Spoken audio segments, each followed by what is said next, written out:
So we will likely see tomorrow some hurricane watches going up along the coast there in Florida, and hopefully we've narrowed the cone a little bit by that time. Part of the reason why the cone is so big at the end there, by the way, is because of that slowing motion, because those forecast errors are getting so large and it hasn't moved very much. Again, the storm appears to be strengthening at this time, and when we talk about steering here, we've seen some interesting developments in the last couple of days.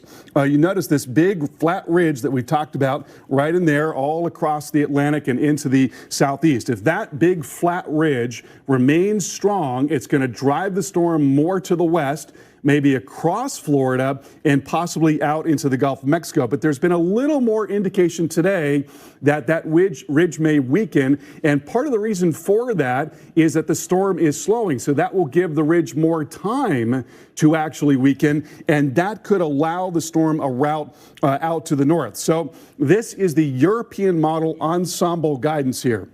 Now, right now, the operational European model takes the storm into South Florida and then takes it up and along through the central part of Florida, which again is sort of a worst case scenario. That's the last thing that we want to see. It's also still possible that we're seeing less of these ensemble members in the Gulf. It's also still possible that it emerges in the Gulf and goes to the northern Gulf, but we're seeing more of these ensemble members peeling away here and taking it up and along the coast or possibly even offshore. But again, the operational model is not in that camp. The operational model is much farther south, going towards South Florida and then up through the central part of the state. And the operational model generally is much more suited for this type of a scenario. The ensembles are made to specifically correct for errors that might be getting into that operational model. But the idea is that the operational model is the very best representation of the European model, and these ensemble models may not be handling it perfectly.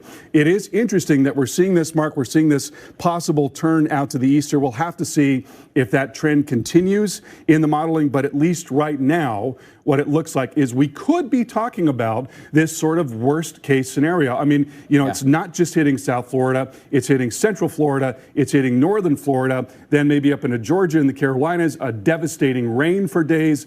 We just shudder to think about what may happen in this case. I mean, at that point, the whole I-95 corridor is in the right front quadrant of a slow, strong hurricane. That's where all the worst of the impacts will be. There will be wave action and surge at the coastline. There could be flooding. There could be interior flooding from the rains. Tornadoes could be possible. I mean, all of the risks that come with tropical systems could go right up the state. And for a couple of days. I mean, it's just a horrible thing to think about, and we really want people to take this seriously. In so many cases, even a storm that is not a strong storm, and you can look back at Harvey would not have been what it was but for the fact that it didn't really move. Right. And here you're talking about a storm that is much, much stronger than that, but may also not move very much over the space of 2 days. And again, that would be an absolute disaster if it were to happen that way. As you mentioned, the span of a week to almost a week and a half, somewhere near a southeast coastline. It is a worst case scenario, but it is not a zero chance at this point. So what we're telling you tonight is that you have to continue to prepare for that scenario, at least mentally, so that you are ready in case we say, okay, put that plan into action now. Meanwhile, Dorian unleashed strong winds and heavy rain across the U.S. Virgin Islands, as you're seeing here. Watch as the winds batter the palm trees along the beach in St. Thomas yesterday, and that hurricane did cause some power outages that led to emergency curfews and government buildings being closed. We've also seen some of the beachfront of the island resort there as the hurricane moved through the region with winds of up to 74 miles per hour, and elevated areas got significantly higher gusts than that. And there were some reports of even some government buildings with roofs that were peeled off across some of the islands of the Caribbean.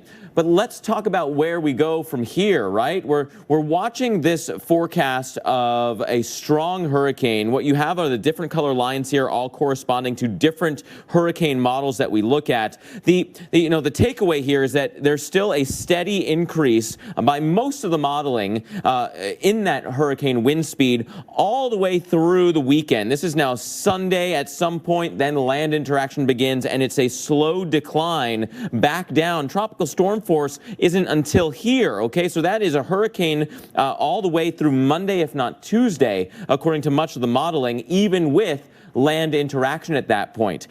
Another part of this, as we've been watching, is the shear. Some of that shear is because of an upper level low that was nearby. You can see that kind of on this U shape on the shear right in here. It's been responsible for causing a lot of that northward tug that we've been following. But in the forecast here, where this storm is going, almost no shear at all. So that will not be a limiting factor. In fact, that low is just far enough away that it's helping to strengthen the storm by giving more lungs, more outflow aloft for our storm. Again, in the history of Dorian, it had all kinds of really dry air to kind of fend off and choke through. That's no longer the case. There is plenty of moisture in place from the Bahamas into the southeast coastline. That will not be something that could limit the storm's potential growth and potential strengthening as we approach. And the other thing we look at is the water temperatures. If there was a big cold pool of water that could somehow slow this down by weakening those winds, because these are heat engines, they feed off the heat of the ocean. And that's not a factor either. We have heat content here, and deep heat content at that, through the Bahamas and into the Gulf. Again, not completely out of the realm of possibility that that turn north happens later as opposed to earlier. And so in the Gulf of Mexico, there's deep, deep, warm water also. So let's take a look at a couple of the different models. This is the European model, as Carl mentioned, coming much further south on that operational mode. Yes, there are lots of different versions of the European model called the ensembles. Some are further north than this and curl out to sea. And we can hope for that, but you need to prepare for a storm that comes basically straight towards South Florida's coastline. At the same time, it's slow. That was Monday. By Monday on the USGFS model, it's already interacted with land and started kind of bouncing back and forth. And it is a little bit of a weaker storm at that point because of the land interaction. So important to note that there are still some significant differences as we get towards, day 4, day 5. Remember, these aren't all that far apart, considering that this is a forecast by Monday, and the average error by that point is still approaching 200 miles. So the fact that these are in decent agreement is just one more thing, Carl, that says, yeah, we really need to watch this one pretty carefully. Meanwhile, Dorian's track and decreasing forward speed could cause some serious problems for Florida and the southeast coast. And Hurricane Center Director Ken Graham explained why earlier tonight on Weather Underground. You know, slow storms not our friend. You really don't want to see those slowdowns because, you slow this down over the waters, there's more time for this thing to get stronger. But the other part of it is, you start looking towards landfall period of time to have hurricane force winds, and that means more rainfall, more onshore flow to push that water inland. Slow's never our friend, and that's one of the trends that we've seen in the models, and our forecast reflects it. And Ken, there's probably a document there at the Hurricane Center that both you and I are familiar with. It is a facility hurricane preparation plan. And just to set the example for everybody else, tell us what folks at the Hurricane Center are doing to get ready at the Hurricane Center and to get their families ready. Well, Dr. Knabb, we had a lot of conversations today, as you had while you were here as well. Got that plan out, dusted it off. It's updated for this season, so we're talking to the staff and emails going out as soon as I'm done with this interview to everybody. Here's the deal. We're getting ready. We're getting our families ready. We're getting our houses ready. We're getting ready here at the facility, planning on these impacts. Look, if we at the Hurricane Center we're getting ready ourselves, we need everybody else to get ready as well. Ken, can you talk to Floridians specifically right now, for folks that might live along the east coast of Florida, for folks that might live inland in a place like in Orlando, for folks that might live in the panhandle of Florida tonight? What would you be telling each of those different areas of Florida? Well, I'll tell you, everybody has to get ready. So a couple different things here. One thing that we always try to say is, a hurricane's not just coastal. Okay, you got the storm surge and you have the coastal effects. When we close our eyes, we see the wind, we see the beach, but the reality is it's statewide. I mean, think about this. Hurricane force winds inland, rain inland. Anybody in Florida has to be ready for this because they're not just coastal, they're also inland. You also have the tornadoes, 90% of the tornadoes on the right front quadrant. So all modes of impacts are in play, not just on the coast, but inland as well.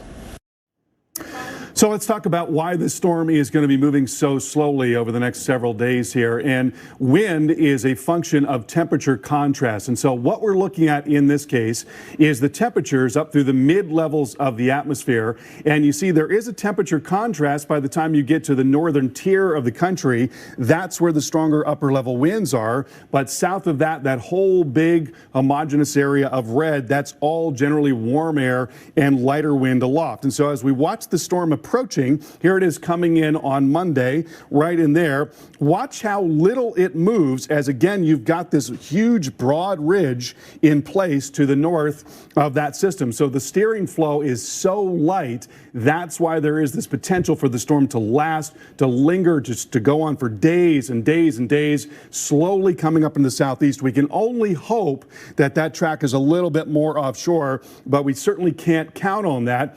And that's not what the operational models are telling us now. So when we look at the rainfall output from the European model, we are talking about double-digit rainfall potentially here along the East Coast. And if you think about what's going on at this time, even as you're getting this incredibly heavy rain and it's running into the rivers and trying to run out to the ocean, you're also getting an onshore flow that's preventing that water from running out to the ocean. We saw that with Matthew in Jacksonville, where the St. John River started to get higher and higher, and because the surge was coming in and water was trying to run out, that only added to the water level there in Northeast Florida. So that is going to add to the flood concerns. The GFS model, very, very similar, a huge area of incredibly heavy rain in the eastern part of Florida. And again, this could be a disaster over a very large area, and that's why you've got to listen to your local officials. Mark, over to you. Water is so dangerous, so deadly. That is a huge component of this storm. And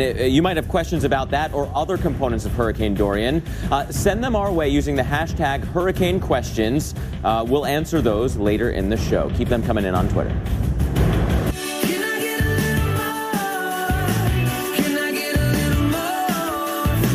With over 100 ways to enjoy lunch at Olive Garden, starting at $7.99, the best lunch option is more options. Only at Olive Garden. Sunglasses. Meet bridge of nose. Ball. Meet carrot. Flying disc. Meet dog. Ice. Meet your calling. Summer. Meet your beer. Michelob Ultra Infusions. Superior light beer infused with lime pills and prickly pear cactus. Beer meets exotic fruit. Great riches will find you when Liberty Mutual customizes your car insurance, so you only pay for what you need. Wow, thanks, Zoltar. How can I ever repay you? Maybe you could free Zoltar?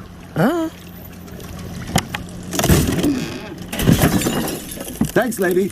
Taxi! Only pay for what you need. Liberty, liberty, liberty, liberty. I found you. Go home. Banjo! Sorry, it won't happen again. On an endless road. Come on, let's go home. Oh, I found you. After 10 years, we've covered a lot of miles. Good thing I got a Subaru. Love is out there. Find it in a Subaru Crosstrek. Get 0% during the Subaru A Lot to Love event. Remember imagination? Where anything could happen. Where sun-made raisins taste like sour-flavored strawberries, and fruit snacks can simply be whole fruit. Sun-made sour raisin snacks. Imagine that.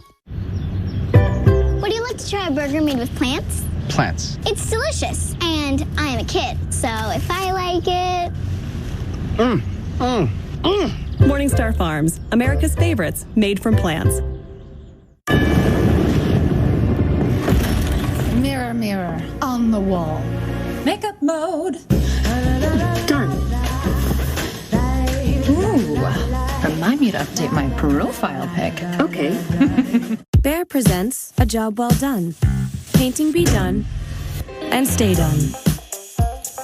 Done. Behr, ranked #1 in customer satisfaction with interior paints. Right now, get incredible savings on Behr, exclusively at the Home Depot. With all-day comfort for all-day fun, Depend FitFlex underwear features maximum absorbency, ultra-soft fabric, and new beautiful designs for your best comfort and protection guaranteed. Life's better when you're in it. Be there with Depend. We got one of those new purple mattresses, and it is amazing. You have to try it. Oh, this doesn't feel like memory foam. No. This feels amazing. Right? What is it? Actually, it's called Purple, and it's a completely unique comfort technology, meticulously designed to cradle and support the human body. Cool. Now through September 9th, get free sheets and 2 free Purple pillows with mattress purchase at purple.com/TV. Non-attorney spokesperson. This is a paid advertisement for legal services sponsored by Nightline Legal. Cases assigned on a random basis to participating law firms. See disclaimer for law firms. Attention cancer victims who use the weed killer Roundup. A federal jury unanimously found that Monsanto's popular weed killer Roundup was a substantial factor in causing cancer. You may be entitled to financial compensation. If you or a loved one used Roundup weed killer and were diagnosed with non-Hodgkin's lymphoma, call the number on your screen now. Call 800-827-2607. This is epic! You're watching America's most trusted TV news network. We've got severe weather threat. We are live on the ground. Right now, it's coming down. The Weather Channel.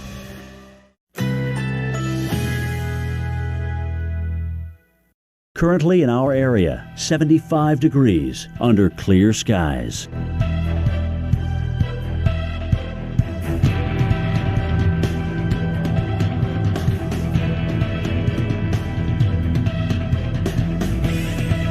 Tonight, clear to partly cloudy, low 66. Winds southwest at 5 to 10 miles per hour. Friday, partly cloudy skies, high 85. Winds west at 5 to 10 miles per hour. Friday night, partly cloudy in the evening with more clouds for later at night, low 63. Winds north at 5 to 10 miles per hour. Here's our 7-day outlook.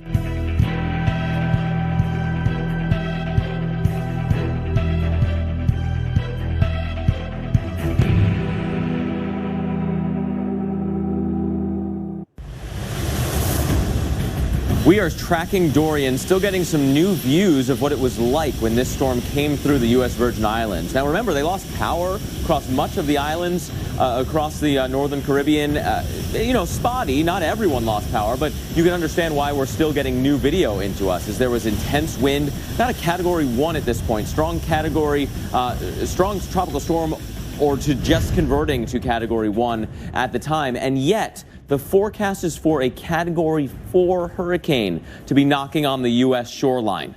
There are a lot of questions still. I know you have so many of those. We're trying to go through your questions specifically through the show using #hurricane questions on social media, but also just telling you what you need to know, including that there could be a major hurricane by tomorrow. There are indications that there is a rapid intensification process starting right now. So the 11 o'clock advisory will look very different from the numbers that you see on your screen right now. Threat for hurricane conditions and storm surge, of course, increasing. And it is too soon to say which exact area is going to have the worst of the conditions, but broadly, we know the zone that it needs to start getting ready, and that is much of Florida. Remember, Category 1 right now, 85 miles per hour, moving northwest at 13. Our storm is all the way out here, east of the Turks and Caicos, still with a bit of a northerly drag to it, right? We haven't seen that distinct turn westbound yet, so just how far north it gets before getting shoved west is going to be a crucial component of this story. Talking about the variables that could impact that steering. And remember, the forecast does have a fairly distinct turn westbound. Now, part of that could be because of the high pressure zone that is north of the system. If this is a stronger high that comes all the way across the southeast coast, you have basically no escape route for our storm. It gets shoved towards Florida, westward moving track here, but it could actually stall, whether that's over Florida or even into the Gulf of Mexico, before trying to nudge its way into this kind of thinner part of the ridge, that kind of weakness. some of the models weaken that side of our ridge even a little bit further, right? There's still going to be a component back towards Texas and the southwestern United States, but there could be then an escape route in between those highs. So then a northern escape could occur. A turn even out to sea is not out of the realm of possibility, but you can't count on it at this point. You need to continue to prepare. So the exact track here, unfortunately, still a little bit too early to call. And if you haven't already, there's still a little bit of time to put your hurricane kit together, but you've got to really do it now. Our hurricane expert, Dr. Nab, and meteorologist Mike Bettis show you what you need to have to help you and your family survive the storm's aftermath. Dr. Nab, you've got a lot of items here that people should include. Yeah, this is from my actual hurricane kit, and we have it in multiple sections: food and water, power and communications, medical supplies, and then things to basically keep your sanity. Okay, let's start down here with food. We need that right off the bat. You need a gallon of water per person per day for every person in your family. There's so many reasons why you need water. Obviously, non-perishable foods. And when you're thinking about getting canned goods, get something with the pop top, because you don't want to have to rely on opening it with a can opener. Sure. But if you do, have a manual can opener. The electric one will not be working in a power outage. I love your thought about cereal, though, because you can eat it dry. Yes, and it can be very high fiber and healthy for you and the kids. All right, don't forget about the pets. Yes, feed them too, please.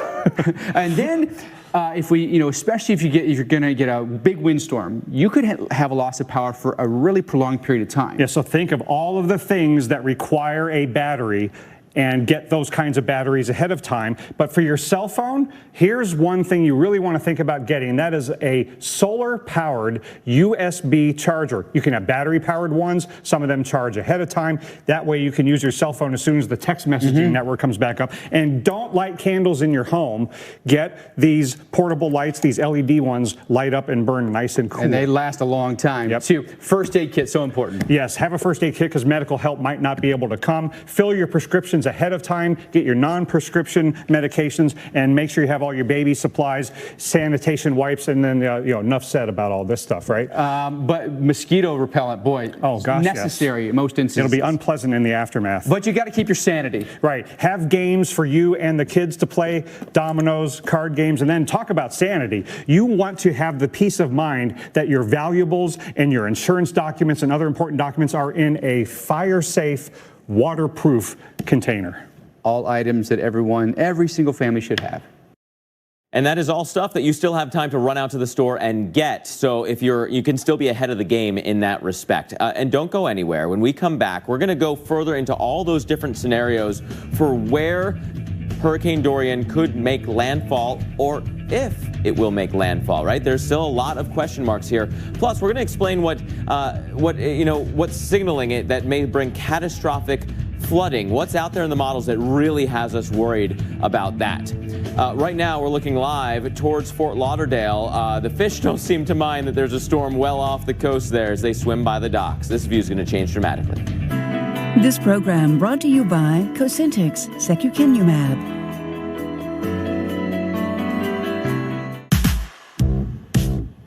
Dealing with psoriatic arthritis pain was so frustrating. My skin, it was embarrassing. My joints, they hurt. The pain and swelling. The tenderness. The psoriasis. I had to find something that worked on all of this. I found Cosentyx. Now, watch me. Real people with active psoriatic arthritis are getting real relief with Cosentyx. It's a different kind of targeted biologic. Cosentyx treats more than just the joint pain of psoriatic arthritis. It even helps stop further joint damage. Don't use if you're allergic to Cosentyx. Before starting, get checked for tuberculosis. An increased risk of infections and lowered ability to fight them may occur. Tell your doctor about an infection or symptoms. If your inflammatory bowel disease symptoms develop or worsen, or if you've had a vaccine or plan to. Serious allergic reactions may occur. I got real relief. I got clearer skin and feel better. Now, watch me. Get real relief with Cosentyx. So Josh, you going for our Drive Safe and Safe discount? Yep. Using the app, driving safe. You want to go? You want to go, bro? Hey, do not mess with my discount. Woo! You can save up to 30%. Let's go! Nice to meet you. Go get him, Tiger. Sounds like you've got this. Yeah, definitely. Get a discount up to 30% with Drive Safe and Save from State Farm. Here's your Buick, sir.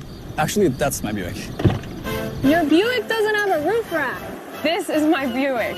How are we gonna fit in your mom's Buick? Easy. I like that new Buick. Me too. I was actually talking about that Buick. I knew that. Did you? Buick's fresh new lineup is full of surprises. It's Labor Day weekend. Discover the new Buick lineup. Current eligible non-GM owners and lessees get 20% below MSRP on most 2019 Buick Encore models.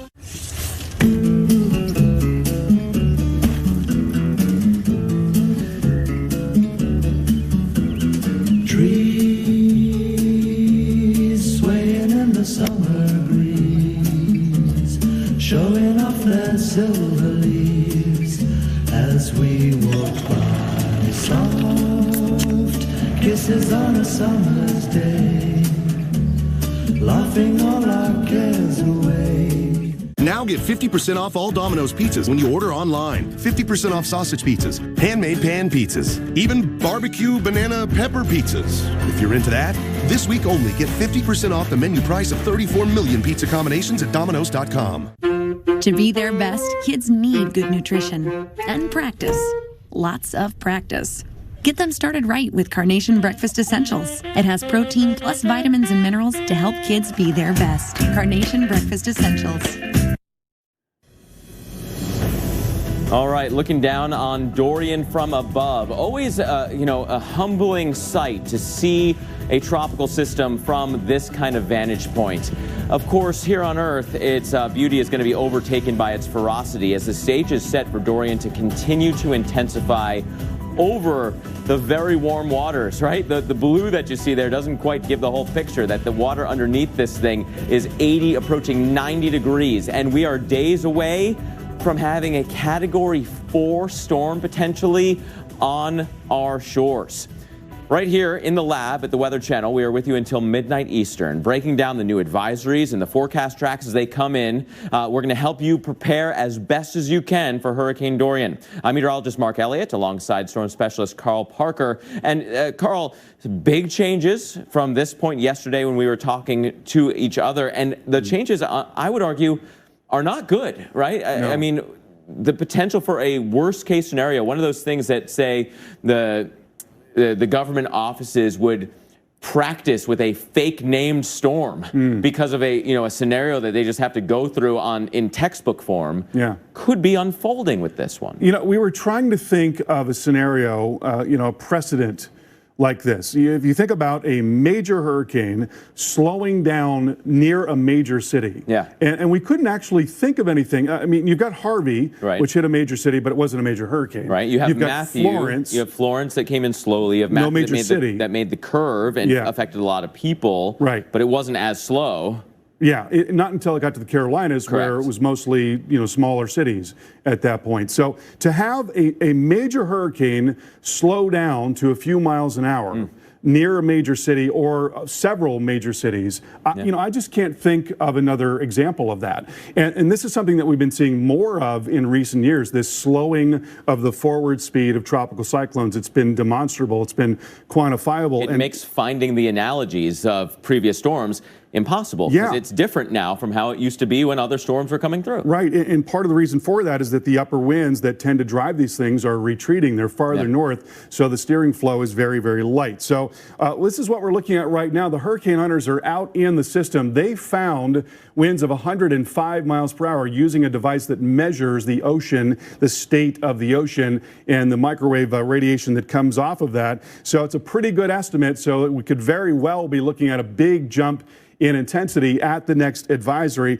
We're also seeing a lot of very deep cloud here, a lot of darker colors indicating very cold cloud tops. So the cloud tops are getting colder, the storms are getting taller near that center. So right now, it is a Category 1, 85 mile per hour hurricane. Again, we may see a big jump in intensity when we get the new advisory, and that's going to be probably in about another hour to hour and a half or so. So here's a look at the water vapor imagery. We've talked about the upper low that's been off to the west here. You can see the swirl in the atmosphere right in there. Never really got close enough to really bother the system, to bring it a lot of wind shear. Might have been different if it had charged right into it, but that didn't happen. happened since it moved more to the north. So now what you've got is you've got this elongating cloud shield where you've got a lot of evacuation of mass, and that allows this heat engine to work really well, where warm air comes in near the bottom, rises up through these towering thunderstorms near the center, and then is evacuated at the top. It's an in, up, and out model, and that in, up, and out model is working very, very well right now because of the lack of wind shear, but there is some stronger wind that's nearby that can actually help that process along.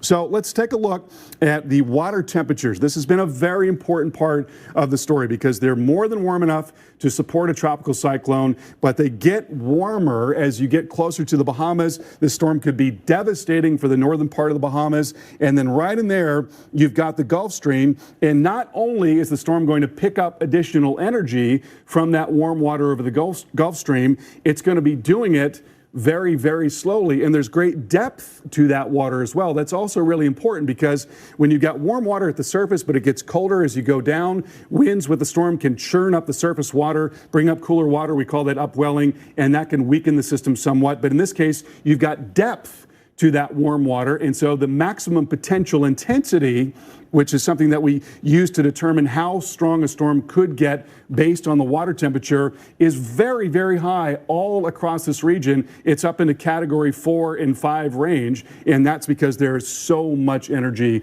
in the ocean here. So when you see these lines, right, towards Saturday and Sunday getting super close together, those are 24 hours apart. It's moving 3 counties at that point. Yeah, this is what is so troubling because, you know, if you think about the idea of this, if you think about a major hurricane potentially edging very slowly to the coast, coming in during the day on Monday, and then between Monday and Tuesday weakening because of some interaction with land, but moving only that much in 24 hours. So basically moving from South Florida into the central part of the state in the space of 24 hours. So that magnifies everything that's occurring, the strong winds that are beating on the trees and starting to tear apart roofs, the very heavy rain that's causing flash flooding, tornadoes, the storm surge, the waves that are battering the coastline. All of that is going to be magnified and amplified by the fact that it is such a long duration event. And again, I just don't know that we've got precedent for this in the record. Let's put it this way. There are ultra marathoners that can run that speed. Yes, right? From basically South Central Florida to Central Florida in 24 hours. You can do that. Maybe I can't. Maybe some of you can with your feet. And this is a hurricane that's going to be moving through the state. A very scary situation. We're going to go through some of the economic loss that could come into play with this storm coming up. Would you like to try a burger made with plants? Plants. It's delicious, and I am a kid, so if I like it... Morningstar Farms, America's favorites, made from plants.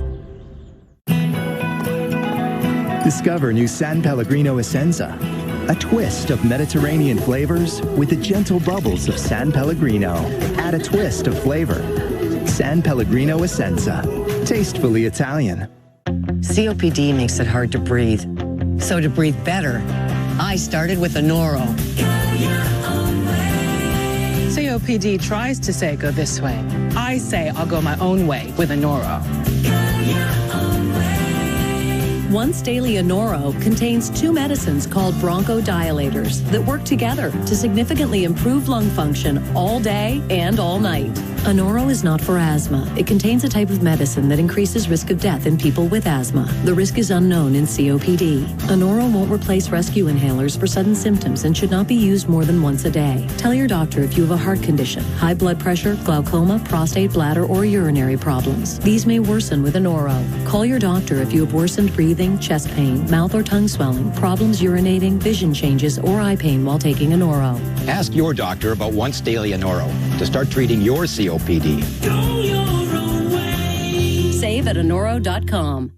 If you have moderate to severe psoriasis or psoriatic arthritis, little things can be a big deal.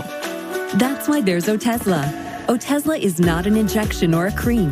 It's a pill that treats differently. For psoriasis, 75% clearer skin is achievable with reduced redness, thickness, and scaliness of plaques. For psoriatic arthritis, Otezla is proven to reduce joint swelling, tenderness, and pain. And the Otezla prescribing information has no requirement for routine lab monitoring. Don't use if you're allergic to Otezla. It may cause severe diarrhea, nausea, or vomiting. Otezla is associated with an increased risk of depression. Tell your doctor if you have a history of depression or suicidal thoughts, or if these feelings develop. Some people taking Otezla reported weight loss. Your doctor should monitor your weight and may stop treatment. Upper respiratory tract infection and headache may occur. Tell your doctor about your medicines and if you're pregnant or planning to be. Otezla, show more of you. Now get 50% off all Domino's pizzas when you order online. 50% off sausage pizzas, handmade pan pizzas, even barbecue banana pepper pizzas. If you're into that, this week only get 50% off the menu price of 34 million pizza combinations at Domino's.com. Whether you're this kind of active or this kind of active, new Poise Active Collection pads have no slip wings and are 5 times drier, so you can stay you and stay amazing. Poise, the #1 brand for light bladder leaks. Some ominous skies today. Look at that storm coming through. Quite the gust front as it came across South Florida. These storms not associated directly with Dorian by any stretch at this point. This is your typical Florida weather where on areas and urban areas, even through areas that have all those ponds and waterways, the rainfall rates are something else when storms come through Florida. But this does tie to what we're watching when landfall does occur eventually with Dorian, is that the base state of the grounds are already pretty high. We've had a lot of rain this year. Most of Florida is in a surplus. That will make flash flooding from the very slow moving Hurricane Dorian that much more likely than even compared to any other hurricane. When you already have a good risk of flooding, this could be even worse. Some of the current stats from Dorian, with the big caveat that this update was at 5 o'clock, and we are getting signs from the hurricane hunters that the current intensity could be significantly stronger when the 11 o'clock advisory comes out. So we're about an hour away or so from that new information coming to us right here on the Weather Channel. That said, our storm is still appearing to have a north to northwest track right around 13 miles per hour and moving ever closer to the U.S. shoreline. So we'll continue to follow that component, that strengthening that is invariably happening already. And also we'll be monitoring for when this turn to the west will occur. That has huge impacts for down the road. It also, as you follow this cone, has several question marks as to when a recurve back north will occur. The hope is that we get something that looks like this and most of the U.S. is spared from direct impacts. But hope isn't good enough when you're looking at numbers like this, 130 mile per hour wind speeds, and the best forecast track takes this right over land and could impact a lot of you through Florida into the southeast for days. This is going to be a long duration event. We've been telling you to kind of mentally prepare. Think about what you need to get. Think about what needs to be in that pack, your hurricane pack, if you don't have it yet. But if eventually you have to put up shutters, stuff like that, it has to be sometime Sunday. This is Sunday morning right in here, Sunday midday, and then by Sunday evening, potential tropical storm force winds already affecting you in southeast Florida. You can't be out there putting up plywood, putting up hurricane shutters would be life-threatening. We'll continue to fine-tune that part of the forecast as well. When it comes to reducing hurricane damage, especially from wind and rain, protecting your home is key. Our hurricane expert, Dr. Nab, went to the Insurance Institute for Business and Home Safety to show you how to protect your home. And today we're focusing on one of his biggest concerns, flood mitigation, especially with a forecast like I just showed you. He's with the IBHS President and CEO, Roy Wright. Well, here at the Insurance Institute for Business and Home Safety, obviously insurance is in your name. Right. Insurance is something we all have to concern ourselves with, and I'm terribly worried about the lack of participation in flood insurance in this country. How do we get more people to go get that flood insurance that can protect them from financial disaster? Yeah, we look at the impact of severe weather all across the country, and we see how that drives financial loss, disrupts families, and frankly displaces those that you love. So you walk through that. The kind of disruption that's going to happen to your life, you can't do anything about. But we look at what it means to displace your family and the kind of financial loss. And those are the pieces that, unless you're one of the very few Americans that has $250,000 or $300,000 sitting in the bank, you need a way to share that risk. And insurance is the best way to do it. So we think about it in terms of what it means to rebuild, but let's start the day of the storm. Where are you going to sleep that night? Right? So where are those living expenses coming from? That's the kind of thing that is made available through insurance. How do you clean up all of the debris? That's made available through insurance proceeds on a claim. What are you going to do to start putting your home back together again? Now you got to pay attention to, did the water come through the front door or through the roof? Came through the roof, you need homeowners insurance. If it came through the front door or went back, you need flood insurance. And there's slight nuances to that. But I think too many Americans somehow allow this American exceptionalism that it cannot happen to me pervade their thinking. But I think we need to be realistic about this, because I have traveled, I've been, in my years at FEMA and leading the National Flood Program, I traveled after disasters, and what I kept seeing was a set of people that didn't need to know more about their risk. They just couldn't afford it. It was a very basic ability to pay. You go to the middle portions of North Carolina, they were hit by the impacts of Florence, and 2 years earlier by Matthew. Well, these are legacy homes. These are people who've lived in these communities, their grandparents lived in these same homes, and they've passed down. And you start giving them an opportunity to buy insurance for a few $1,000s a year, and they look at you and says, you can't do that. I think that's why it's so important that we find ways on resilience to show people what is affordable. There are things that you can do just for a few dollars or $100 or $200. Yes, some of the bigger ways to mitigate can cost thousands of dollars. But I think we let people feel hopeless at the point by which Mother Nature is going to ravage against them. He's right that at this point there's got to be a better way. Basically, where we're at now is that if it can rain at your house, it can flood.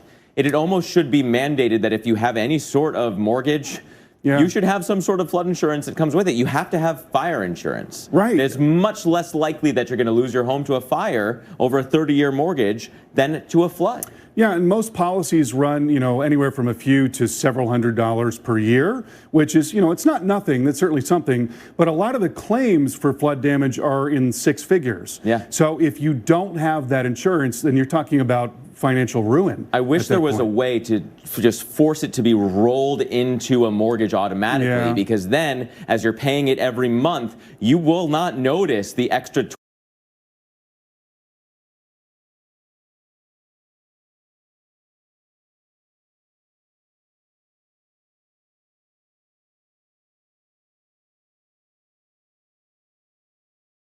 just force it to be rolled into a mortgage automatically, because then, as you're paying it every month, you will not notice the extra $20 compared to what a mortgage is. It's going to be more than that. The question for the legacy homes, people that already own their homes, have lived there for generations, that doesn't necessarily solve that problem. But it goes a long way to getting more money in that pool and maybe bringing everybody's costs down so that even more people could afford it in the long run. I think that's a really good idea. And I don't know why it's not like that, because you're exactly right. You've got to have hail and wind damage when you buy a home. You've got to have fire damage insurance. So, why don't you have to have flood insurance as well? Something's got to change. In any case, we digress a little bit. There is a huge risk of inland flooding with this storm. So many deaths occur in cars. Just be smart about it. Don't drive around if you don't need to be in this. We have seen so many people do that over the years, and this could be a tremendous flooding event in Florida. For several states, not just Florida, into the mid-Atlantic over time. We're going to go through your questions about this storm coming up. You know that look? That life of the party look. Walk it off look. 1 more mile look. Reply all look.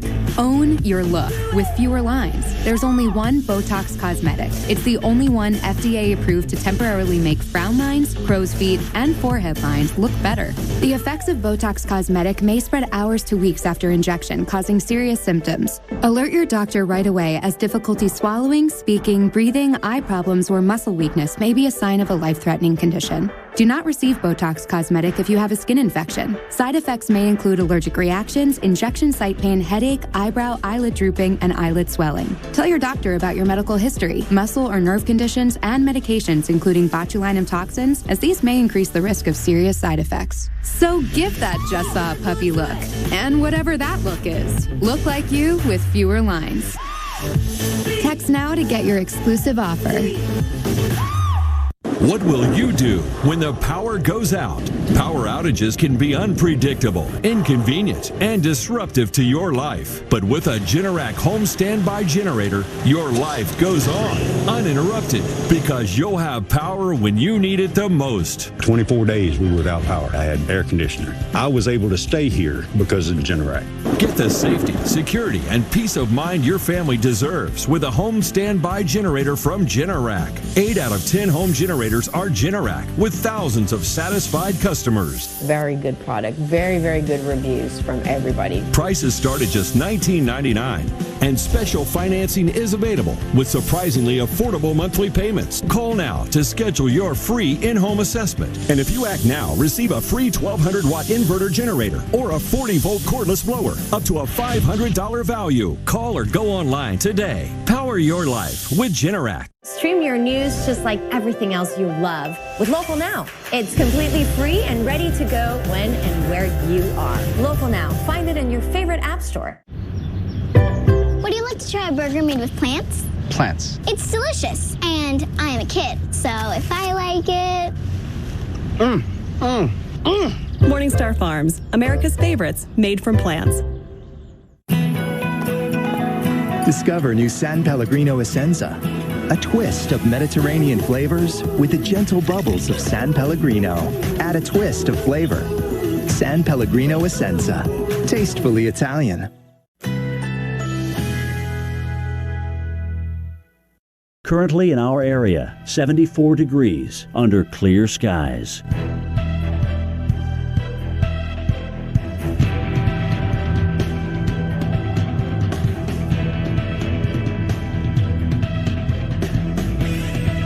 Tonight, clear to partly cloudy, low 66. Winds southwest at 5 to 10 miles per hour. Friday, partly cloudy skies, high 85. Winds west at 5 to 10 miles per hour. Friday night, partly cloudy in the evening with more clouds for later at night, low 63. Winds north at 5 to 10 miles per hour. Here's our 7-day outlook.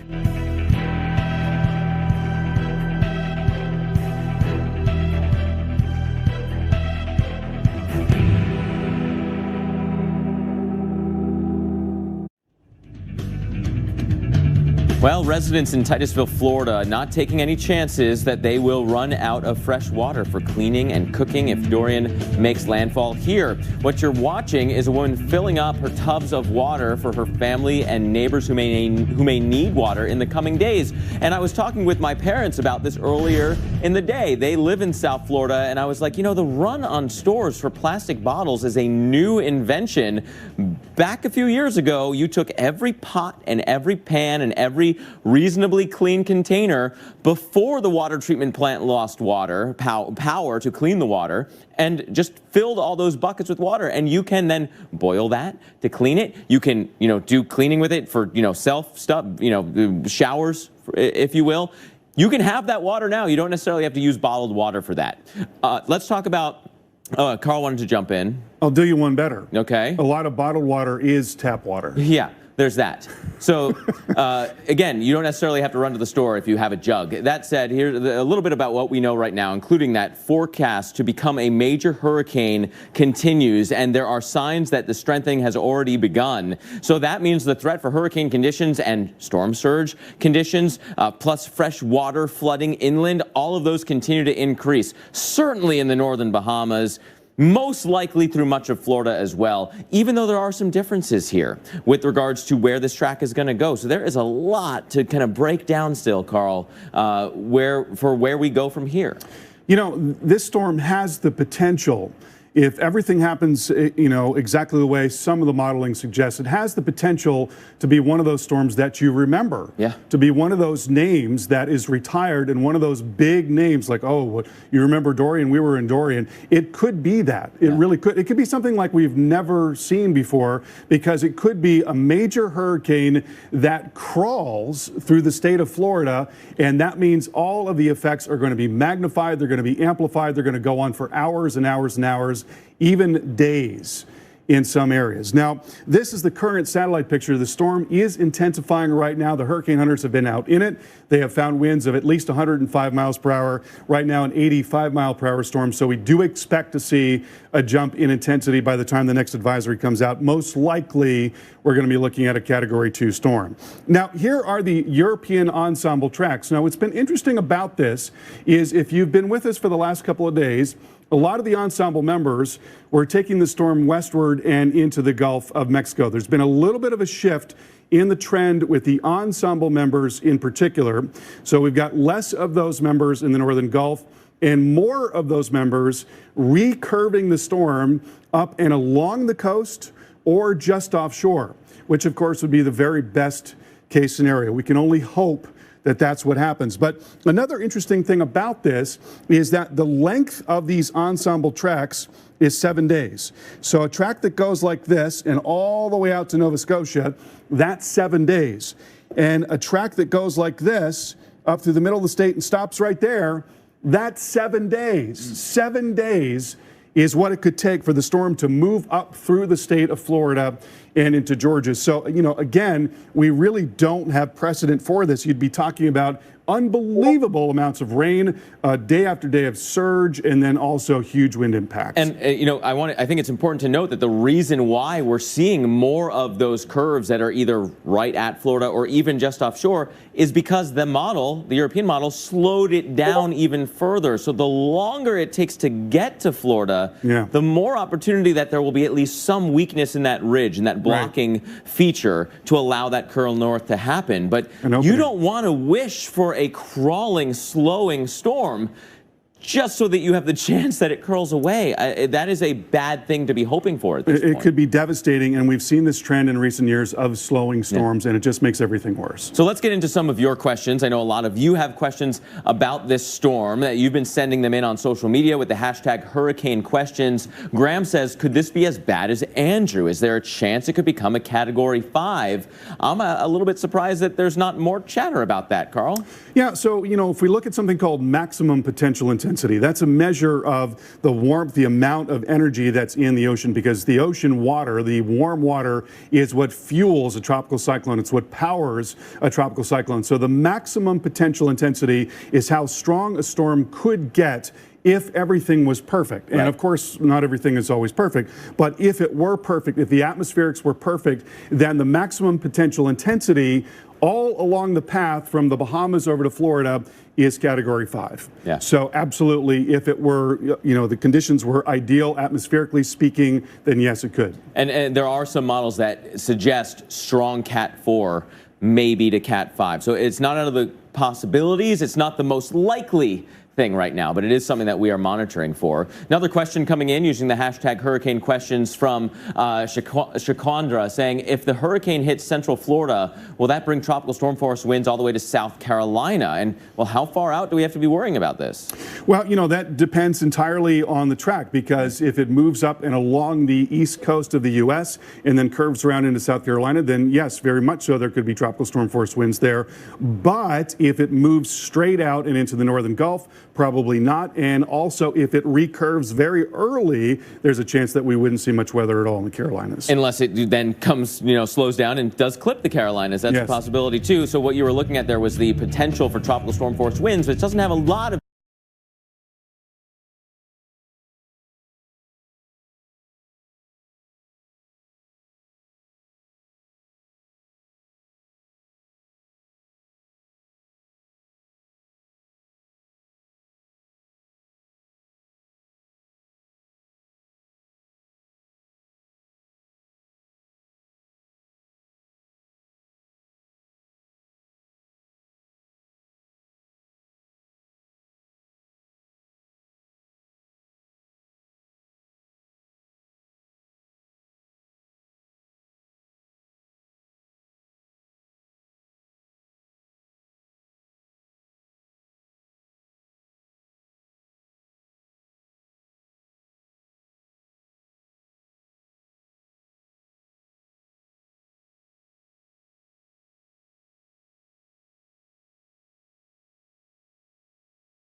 So Kim, you going for a big Drive Safe and Save discount? Yep, using the app. I've been quite vigilant.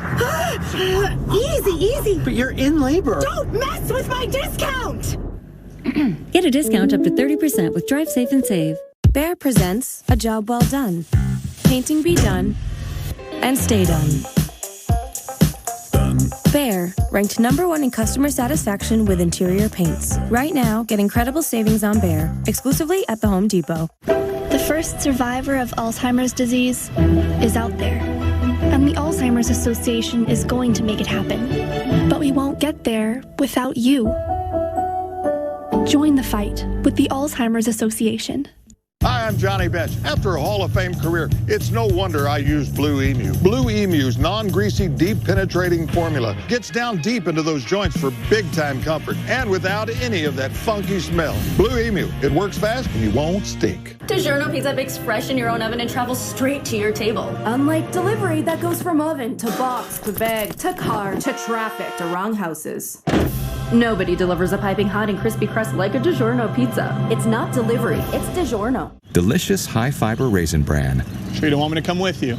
I'm very sure. Because I can. Make good choices. You make good choices. I am. Fiber's good for digestive health. Good choices never tasted so good. Raisin Bran. This Labor Day, save up to 50% on over 300 floors at Lumber Liquidators Labor Day flooring sale. Get waterproof flooring up to 50% off or exclusive Bellawood hardwood up to 40% off. Plus special financing. The Labor Day sale is going on now at Lumber Liquidators Flooring Company. New video continues to come to us here at the Weather Channel from the islands of the Caribbean. This happens to be from St. Thomas in the U.S. Virgin Islands. You can see the palm fronds blowing, but also look at all the debris going by. It looks like a roof was peeling back and there were objects in that wind. There you go. There's a better view of them. It is one of the many threats with tropical systems. Even if you have a fortified building and you think you're okay out on the porch or the building next door to you may not be as well put together. And if something hits that, if the wind gets in, causes some debris, you don't want to be hit by that. It could, even here, when it was a tropical storm to just Category 1 hurricane, become a life-threatening situation. Don't forget, we are watching a forecast that calls for a Category 4 to be approaching the United States. Welcome into our special extended live coverage of Hurricane Dorian. If you're just tuning in, a lot has changed over the past 24 hours. If you were watching Carl and I last night, we were talking the timing, the track, the intensity. There are significant non-zero changes to all of those in the last 24 hours. So we've got a lot to unpack for you tonight. I'm meteorologist Mark Elliott, again joined by storm specialist Carl Parker. We're going to go through the latest information for you and make sure that you are as prepared as you can be for this storm. Let's go through a little bit about what we know about this hurricane right now. And talking of preparation, Florida's governor has activated more than 2,500 National Guardsmen ahead of the storm. They're also getting ready with regards to supplies, right? Florida has 819,000 gallons of water ready, plus 1.8 million meals that are ready for distribution. Those are huge numbers, but when you think about the amount of population that could be at risk, there's a need for those kinds of numbers.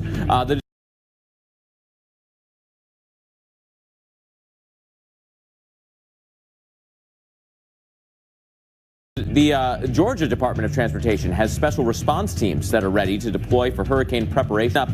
And get this, the Atlanta Motor Speedway is opening up camping facilities to anyone that is evacuating from Dorian. I want to bring in storm specialist Carl Parker, and let's start with that.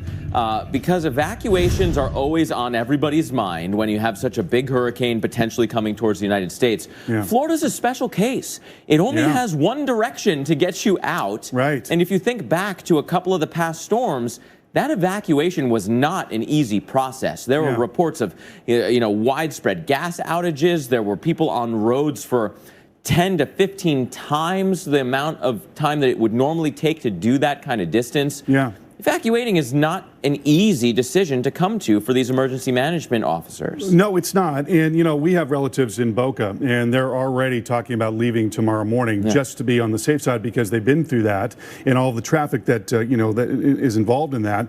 This storm has the potential to be unlike anything that we have seen in recent memory, because we are talking about something that could be a major hurricane that slows to a crawl and takes a couple of days to make its way across the state of Florida. And we really cannot think of another example of that in recent memory. We've seen very strong storms moving slowly, but into less populated areas. We've seen lesser storms in heavily populated areas. Harvey certainly comes to mind.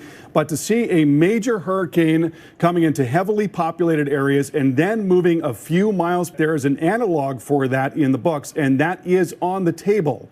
At this point, there is a possibility that we could be looking at something like this. Right now, it is a Category 1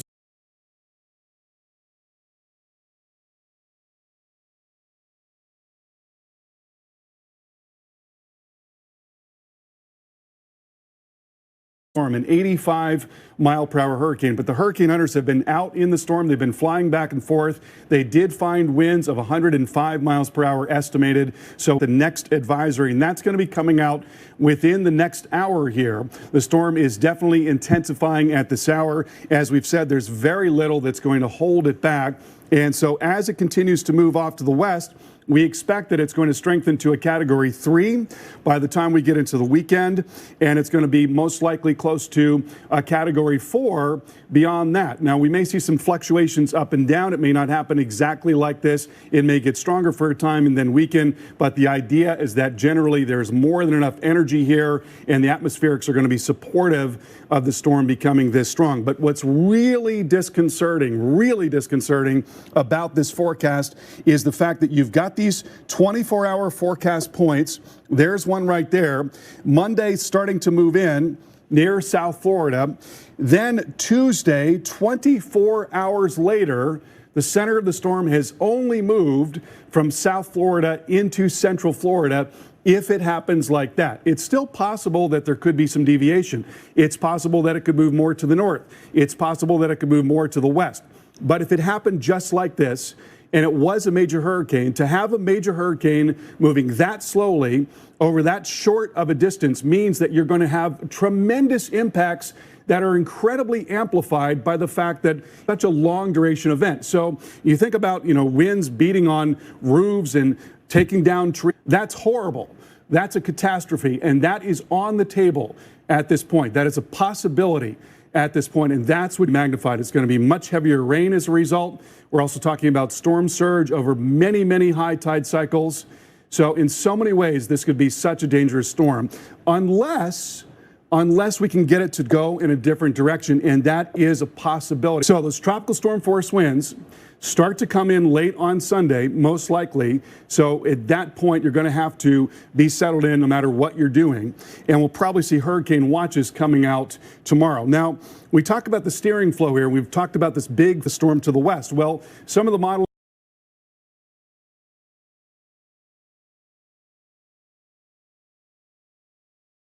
indicating now that the storm may be moving so slowly that the ridge has time to retract a little bit, and that would allow the storm an avenue to curve around and to come up here into the Carolinas. So that's what the European ensemble members are showing. The operational run of the European model shows us this worst case scenario where the storm moves into South Florida and then very slowly comes up and along the coast and continues to move up into the southeast. But it's still possible that it goes across and into the Gulf. There are less ensemble members that are showing that, so the trend has been more to the north and east, and there are more ensemble members that show this slow recurvature that is either along the coast or just offshore. So at this point, we can hope for that.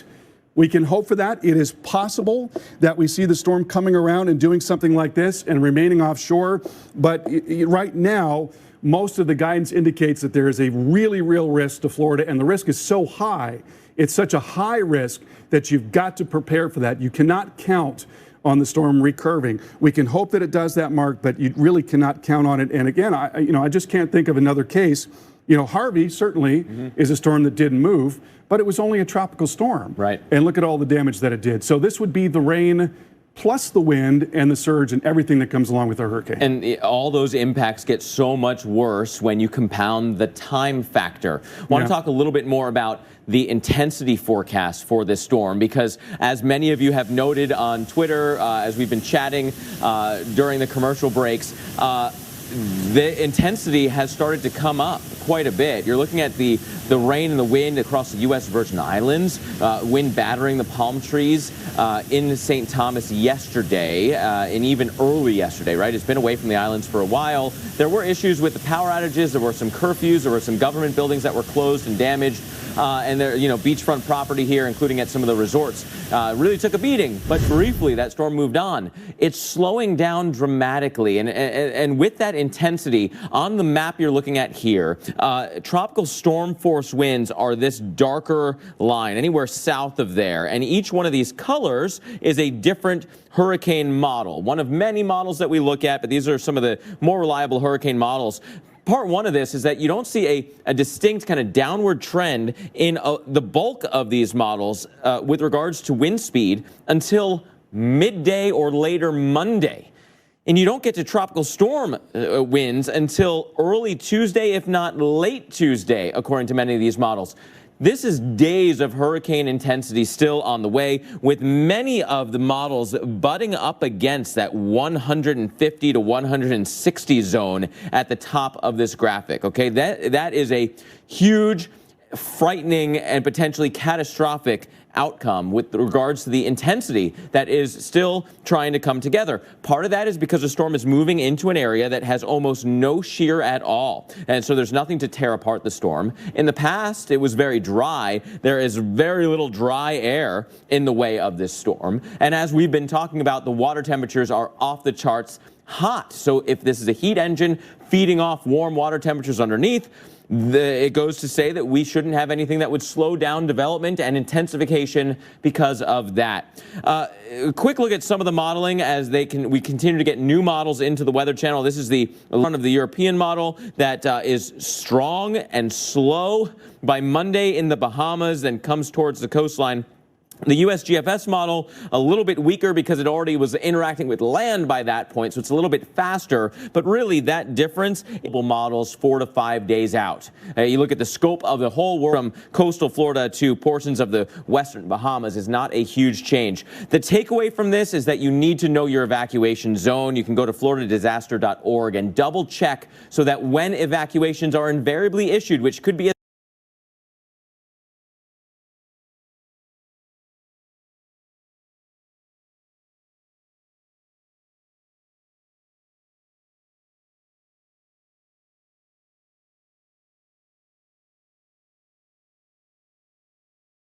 to leave. Dorian's track and decreasing forward speed could cause some serious problems for Florida and the southeast coast. And National Hurricane Center Director Ken Graham explained why earlier tonight on Weather Underground. Slow storms not our friend. You really don't want to see those slowdowns because, you slow this down over the waters, there's more time for this thing to get stronger. But the other part of it is, you start looking towards landfall, and that's 24 hours. The distance between those two dots in time is 24 hours. That's a long period of time to have hurricane force winds, and that means more rainfall, more onshore flow to push that water inland. Slow's never our friend, and that's one of the trends that we've seen in the models, and our forecast reflects it. And Ken, there's probably a document there at the Hurricane Center that both you and I are familiar with. It is a facility hurricane preparation plan. And just to set the example for everybody else, tell us what folks at the Hurricane Center are doing to get ready at the Hurricane Center and to get their families ready. Well, Dr. Knabb, we had a lot of conversations today, as you had while you were here as well. Got that plan out, dusted it off. It's updated for this season, so we're talking to the staff and emails going out as soon as I'm done with this interview to everybody. Here's the deal. We're getting ready. We're getting our families ready. We're getting our houses ready. We're getting ready here at the facility, planning on these impacts. Look, if we at the Hurricane Center we're getting ready ourselves, we need everybody else to get ready as well. Ken, can you talk to Floridians specifically right now, for folks that might live along the east coast of Florida, for folks that might live inland in a place like in Orlando, for folks that might live in the panhandle of Florida tonight? What would you be telling each of those different areas of Florida? Well, I'll tell you, everybody has to get ready. So a couple different things here. One thing that we always try to say is, a hurricane's not just coastal. Okay, you got the storm surge and you have the coastal effects. When we close our eyes, we see the wind, we see the beach, but the reality is it's statewide. I mean, think about this: hurricane force winds inland, rain inland. Anybody in Florida has to be ready for this because they're not just coastal, they're also inland. You also have the tornadoes, 90% of the tornadoes on the right front quadrant. So all modes of impacts are in play, not just on the coast, but inland as well. All right, here's a stat for you. From 1949 to 2016, the forward speed of tropical cyclones over land in North America decreased by 16%. Why is that? Well, that's because the upper level winds are also moving a little farther to the north. And you take a look at the 500 millibar heights, as we call it. So this is showing you temperatures in the mid levels of the atmosphere. And the upper level winds are well off to the north here. So you've got a stronger jet stream across the northern tier of the country right in there, which is a function of the contrast in temperature. That's way to the north, and everything to the south of that is very light wind. It's warm air, it's light wind, very little temperature contrast, and nothing really to drive things along. So you've got this ridge of high pressure that's sort of double-barreled right in there, and that ridge of high pressure is not moving very much. The question is, does this retreat enough to allow the storm to escape a little bit more quickly, or does it manage to sort of stay in there, in which case it blocks the storm from moving northward? But there you see the motion, and here we're going into Wednesday. So from Monday to Wednesday, it has barely moved, and then we'll go further into Thursday and Friday, and just barely moving up into the northern part of the state. So in that case, you'd be talking about dumping tremendous amounts of rain on the east coast of Florida. You'd be looking at double-digit rainfall coming down in places like West Palm Beach and coming down in Vero Beach and Melbourne and on to Jacksonville as well. All of these areas just getting hammered by heavy rain. And then as all that rain is filling up the rivers and trying to run out to the ocean, at the same time, the storm is bringing in an onshore flow, and that's piling the water up at the coast. So the water is trying to move in two different directions. It's coming into the coast, and it's trying to get out to the coast through the rivers. And that's exactly what happened with the St. John River in the Jacksonville area with Matthew, and that raises the water levels inland even more. So there's going to be potential for significant flooding if the storm does do this, if it comes right into South Florida and then very slowly crawls up the coast. And right now, the American model, the GFS model, showing a very similar solution. There's still an array of possibilities. There's still some chance that the storm could curve around and remain offshore, or maybe just come across and move into the Gulf. But right now, this is the best guess as to what is going to happen. And you're talking about potential for catastrophic flooding here in Florida. Mark, over to you. Yeah, it could really be dangerous with that kind of setup. And we know you've got more questions about that and other things about Hurricane Dorian. So send those questions our way using the hashtag Hurricane Questions.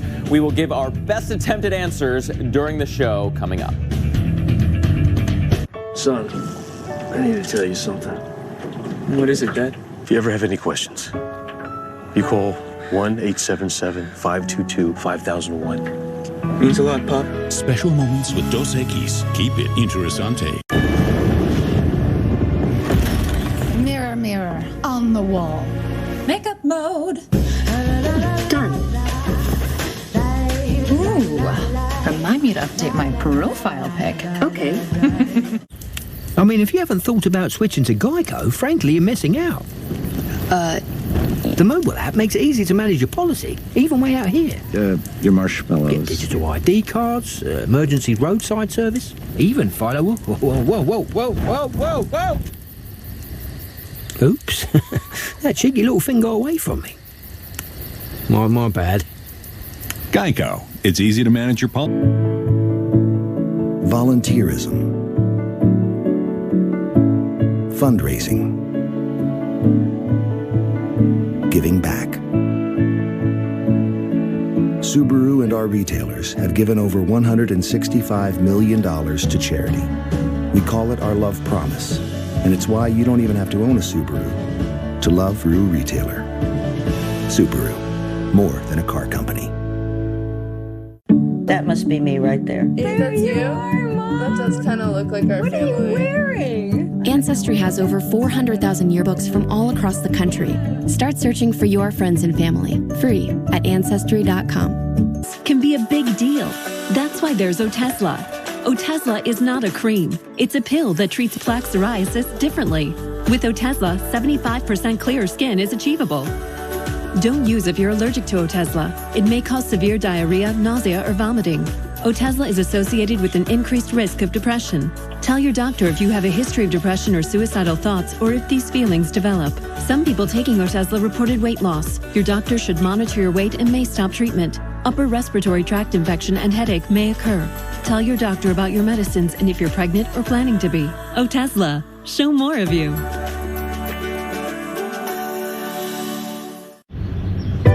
Would you like to try a burger made with plants? Plants. It's delicious, and I am a kid, so if I like it... Morningstar Farms, America's favorites, made from plants. If you haven't tried taco crispy bacon, scrambled eggs, and an entire hash brown, then consider this your wake-up call. Wake up to the Breakfast Crunch Wrap at Taco Bell. Order ahead and have it waiting. One of those new purple mattresses, and it is amazing. You have to try.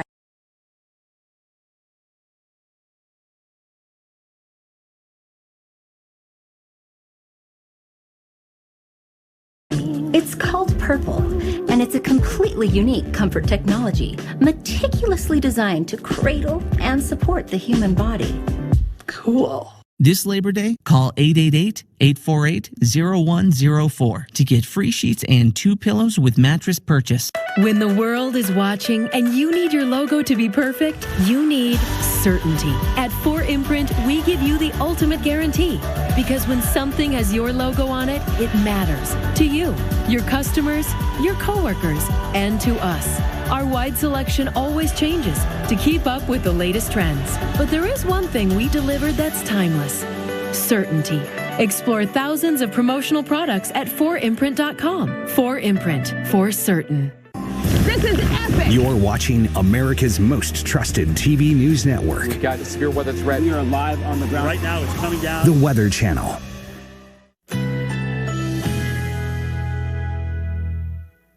Currently in our area, 73 degrees under clear skies.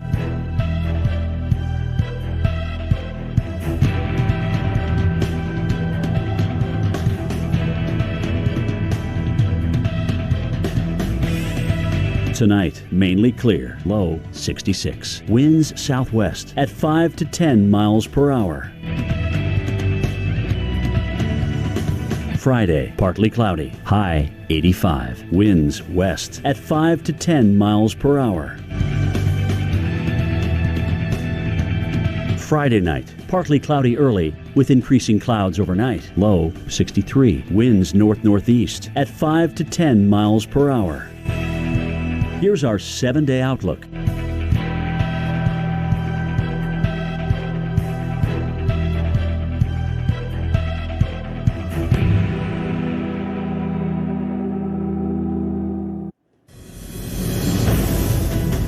Well, how about this? Some blinding wind and rain, and the palm trees trying their best to hang on in those intense winds. This was when Hurricane Dorian was only a Category 1 when it came through St. Thomas in the U.S. Virgin Islands. We're expecting a Category 4, potentially a strong Category 4, to be knocking on the doorstep of the United States.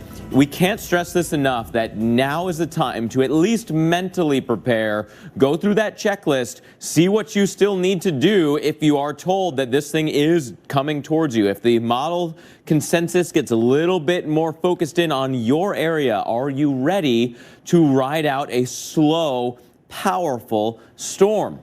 It is forecast to be that major hurricane as early as tomorrow. We're starting to see some pretty robust signs of strengthening right now. There's a threat for hurricane conditions and storm surge for the Bahamas and Florida, and it is too soon to pinpoint exactly where the worst is going to go, even as we know the worst is getting worse right now, right? This is the 5 o'clock advisory, 85-mile-per-hour winds, was a Category 1. But the hurricane hunters have been coming through here. A nice deep burst of convection right in the center, those deepest red colors almost all the way surrounding the center. It looks like a new tight eye is forming once again, according to some of the information coming back from those hurricane hunters. And the question that so many of you have is, well, where's it gonna go, right? How do we not know this yet? And that's because there's a lot of factors that come into play. Global size factors for a very small scale entity when you look at the whole world. One of those is a giant high pressure zone that currently is stretching basically all the way through the southeast and connecting back to a high in the southwestern United States.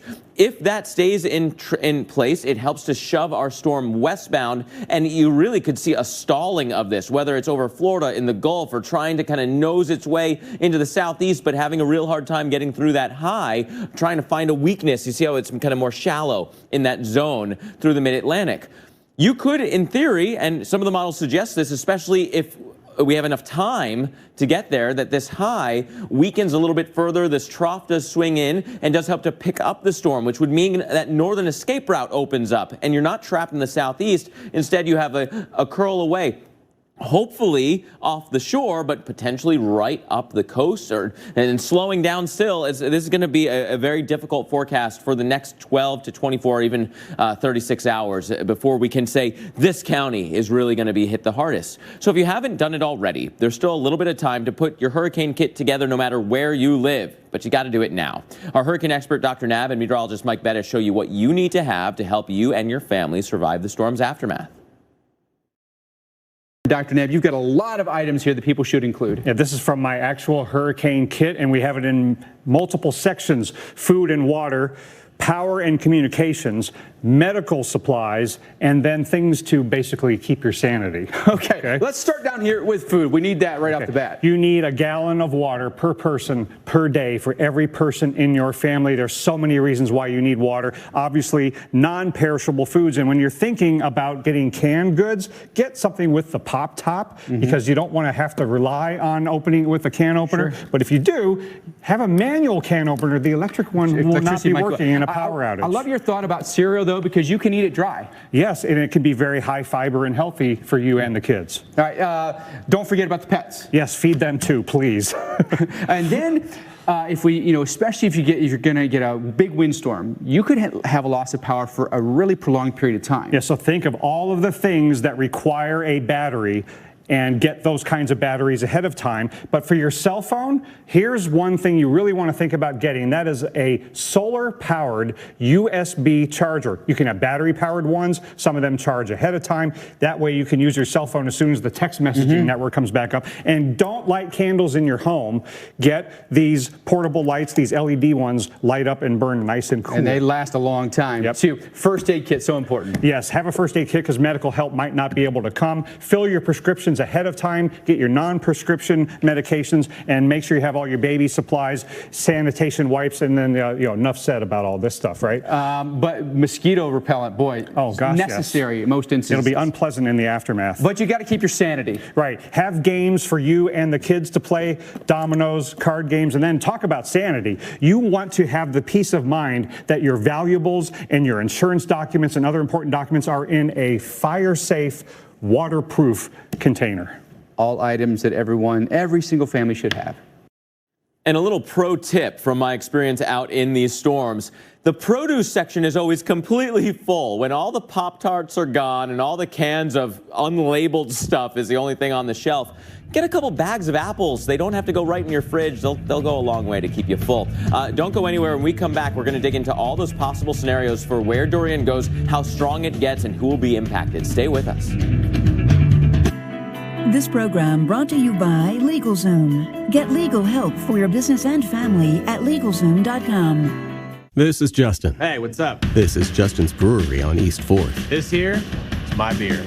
Justin knows beer, but he's not so strong on trademark infringement. We don't allow language like that in here. So he counts on LegalZoom for help with a lot of the legal stuff that's part of running a business. Really nice people.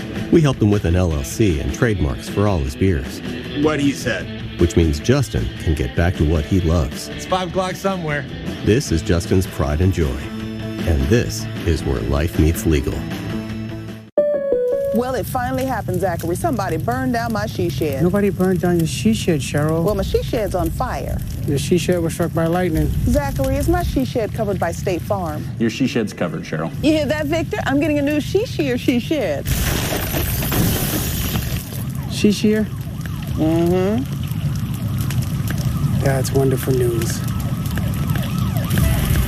Home insurance trusted by more people than any other. State Farm. So how did this happen? I now pronounce you husband and wife. You may kiss the bride. Oh, get your birdseed ready, honey.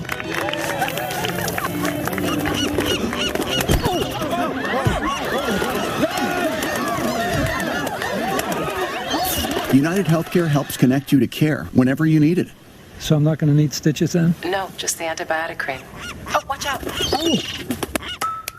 United Healthcare. This Labor Day, save up to 50% on over 300 floors at Lumber Liquidators Labor Day flooring sale. Get waterproof flooring up to 50% off, or exclusive Bellawood hardwood up to 40% off, plus special financing. The Labor Day sale is going on now at Lumber Liquidators Flooring Company.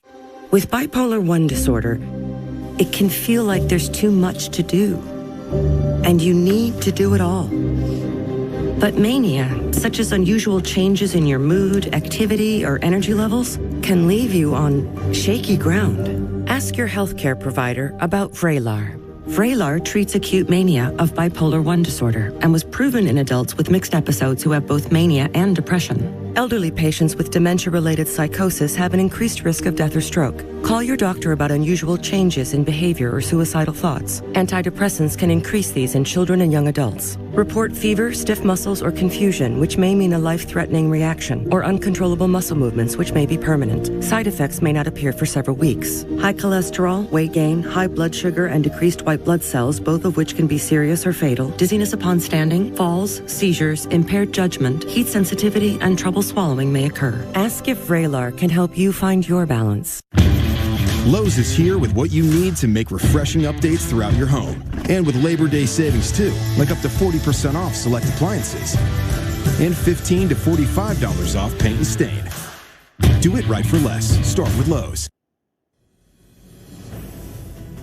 Always just a little bit humbling to see a view like this. Dorian from above, seen from space, and it gives you a little bit of a different scale. I know all our satellite imagery is from space. We get views of the storm all the time from our weather imagery. It's somehow just a little bit different when it's coming out of the International Space Station and off the NASA feeds, right? It is always... It adds an extra layer to it, if you will. Don't forget, this is over very warm waters. Intensification of this storm is not only possible, but likely it's already begun and will continue potentially all the way until we have a storm right on our shores. So an ominous sky, for sure, when you look at it in that light. We're staying with you until midnight tonight, Eastern time, to break down the new advisories as they come in, the new forecast tracks, because there will be a new forecast to that cone coming out just before 11 o'clock. Make sure that you're ready for this storm. I'm meteorologist Mark Elliott alongside storm specialist Carl Parker. Carl, you know, we keep talking about a slowing storm, a growing storm, right? That wind field's going to expand at least to some degree. A stronger intensity to the wind.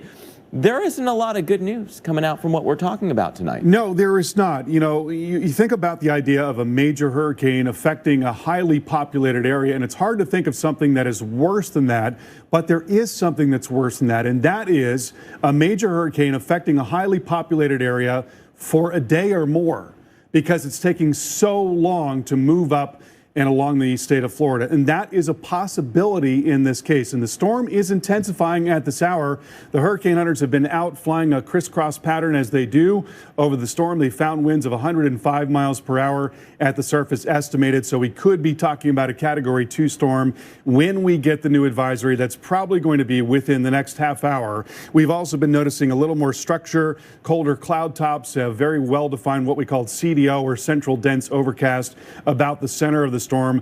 All the way around, it is looking very healthy, and there's no reason to believe that it won't continue to intensify as it moves along to the west. You look at the upper level pattern here, and there's an upper low sitting right in here and an upper low also off to the east. And so what we're seeing with the high cloud is that it is moving out very well in all directions here, especially off to the northwest and then also out to the east and out to the southeast. So in all of those areas, that high cloud is showing the evacuation that is occurring. A hurricane is a heat engine, and it brings in warm and humid air at the surface, which gets into these very tall thunderstorms, and then it gets to a certain point in equilibrium, and then it begins to move out. And that is called the outflow. So this in, up, and out pattern cannot be restricted at any point. If it is, then the storm is going to begin to weaken. But if it's actually being helped along, if you've got a very strong outflow channel that's making that process work even more efficiently, that can allow the storm to strengthen, all other factors being equal. So that appears to be happening at this time. You've got very warm water on top of that. So it's Category 1 right now, 85-mile-per-hour wind, but we could be looking at a Category 2 coming up here in the advisory. And again, that's going to be out within the next half hour, probably within the next 15, 20 minutes or so. Here is a look at the forecast track and intensities, and this is what has us worried.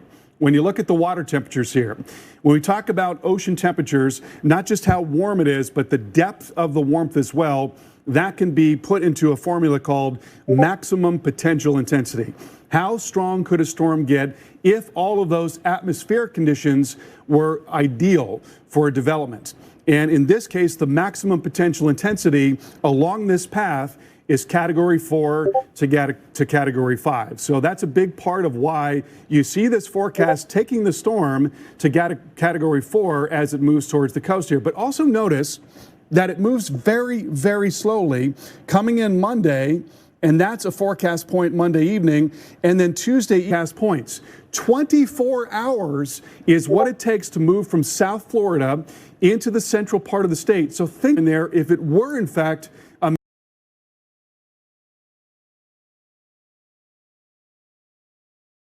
major hurricane, you'd be talking about 24 hours of incredible wind impacts, 24 hours of storm surge battering the coast, huge wave action, 24 hours of heavy rain. So everything that you might be able to get through if it were 6 hours with a storm moving right along becomes so much worse, so much more amplified if it's so much longer. It's going to be a very long duration event if it does move right up through the state of Florida. And we think that is a possibility, a very good possibility at this time. Yeah. It's also possible that it does something different, but we're not going to count on that. Exactly. Hope is not an effective strategy Yes. when it comes to these storms. You need to prepare for them and prepare for that that worst likely scenario. Maybe not the worst possible scenario, but the worst likely scenario you need to prepare for. Those two lines you were showing, Carl, are only a little over 100 miles apart from Monday into Tuesday. If you're going at 10 miles an hour, it would only take 10 hours, meaning that forward, 5 miles an hour or so for the forward motion of the storm at that point. That's a brisk walk. That's a walk. That is not even, most people's slow jog is 6 miles per hour. Yeah.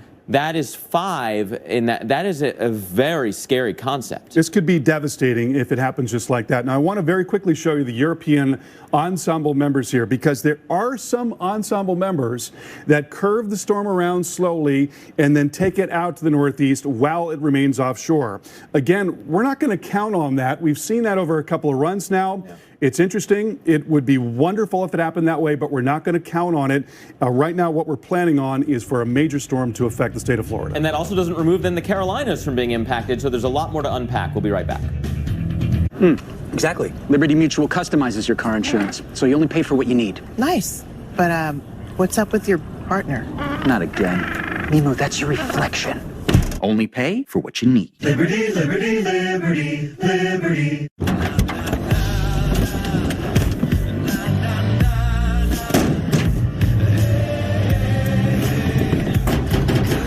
First 6-function multi-pro tailgate, available only on the next generation GMC Sierra.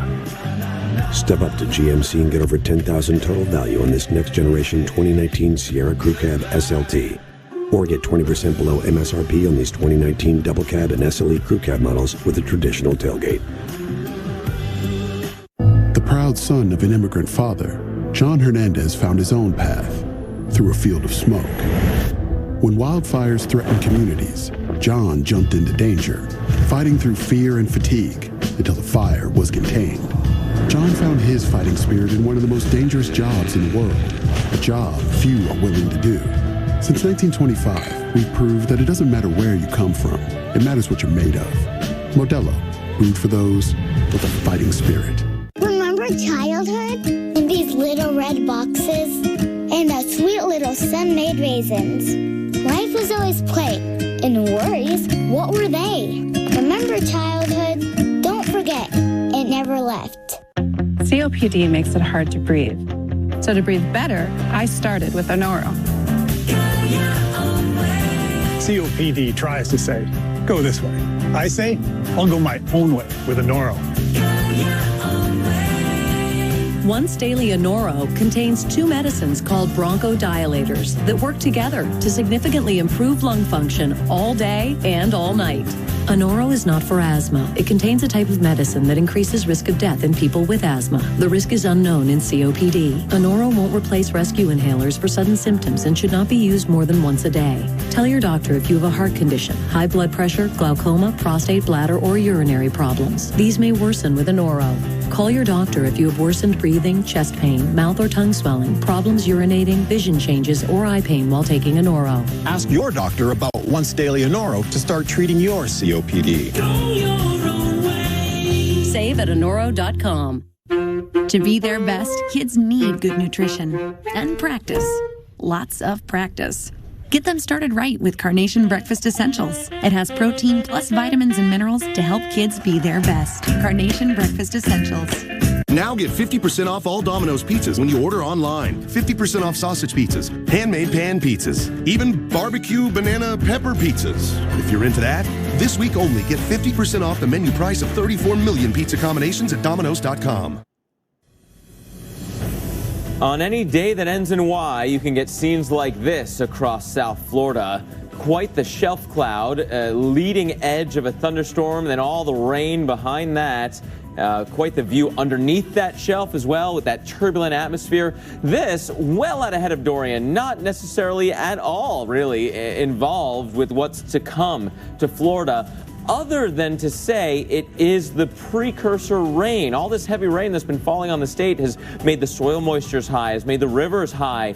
Just about all of Florida is running in a surplus with regards to precipitation for the year. So if we get this worst case scenario of a hurricane slowing down and moving through the state of Florida, flooding becomes that much more likely. Let's go through what we know right now with Hurricane Dorian. The first thing to remind you of is that we are waiting for the latest advisory from the National Hurricane Center. It will come anytime between now and 11 o'clock. And when it does, we're going to spend a lot of time breaking down what has changed, what it tells us for the future, what it could mean for your particular area. So stay with us waiting on that. The latest advisory that we have the official info from was from 5 o'clock. Category 1, 85-mile-per-hour hurricane.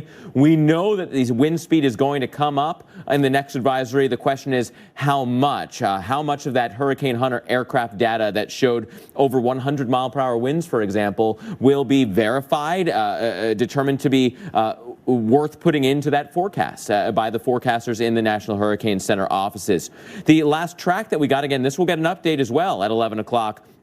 Shows a major hurricane approaching the U.S. coastline. There are still some big questions as to when that turn to the west and then eventually a turn north will occur. Do we have a direct hit on South Florida, on Central Florida? Does it stay just barely off the coast and affect everybody along I-95? All of these are still potentials, and it means that so many of you need to be preparing tonight in case that threat becomes a reality and starts coming your way. With regards to preparing, there's a cutoff time. It's really the cutoff of when tropical storm force winds arrive, because it's no longer safe to be out on the roads heading to the stores. Certainly not safe to be holding giant sheets of plywood and trying to hammer them onto a window when you have tropical storm force winds. The current estimate of when those tropical storm force winds will arrive is somewhere during the day on Sunday for southeast Florida. But notice how long it takes for it to continue to move until Monday morning to central Florida, and that's because of the slowing nature of this storm. You might be like, great, I got extra time to prepare, but that's slow news, specifically when it comes to how much rain could fall. The European model is still suggesting that eventually, not only do we have a curve west, if not south of west, but then a turn north. And the latest operational run, meaning the best model of the European, the one that we use day in and day out, kind of hugs that coastline and brings just about all of I-95 into extremely heavy rain.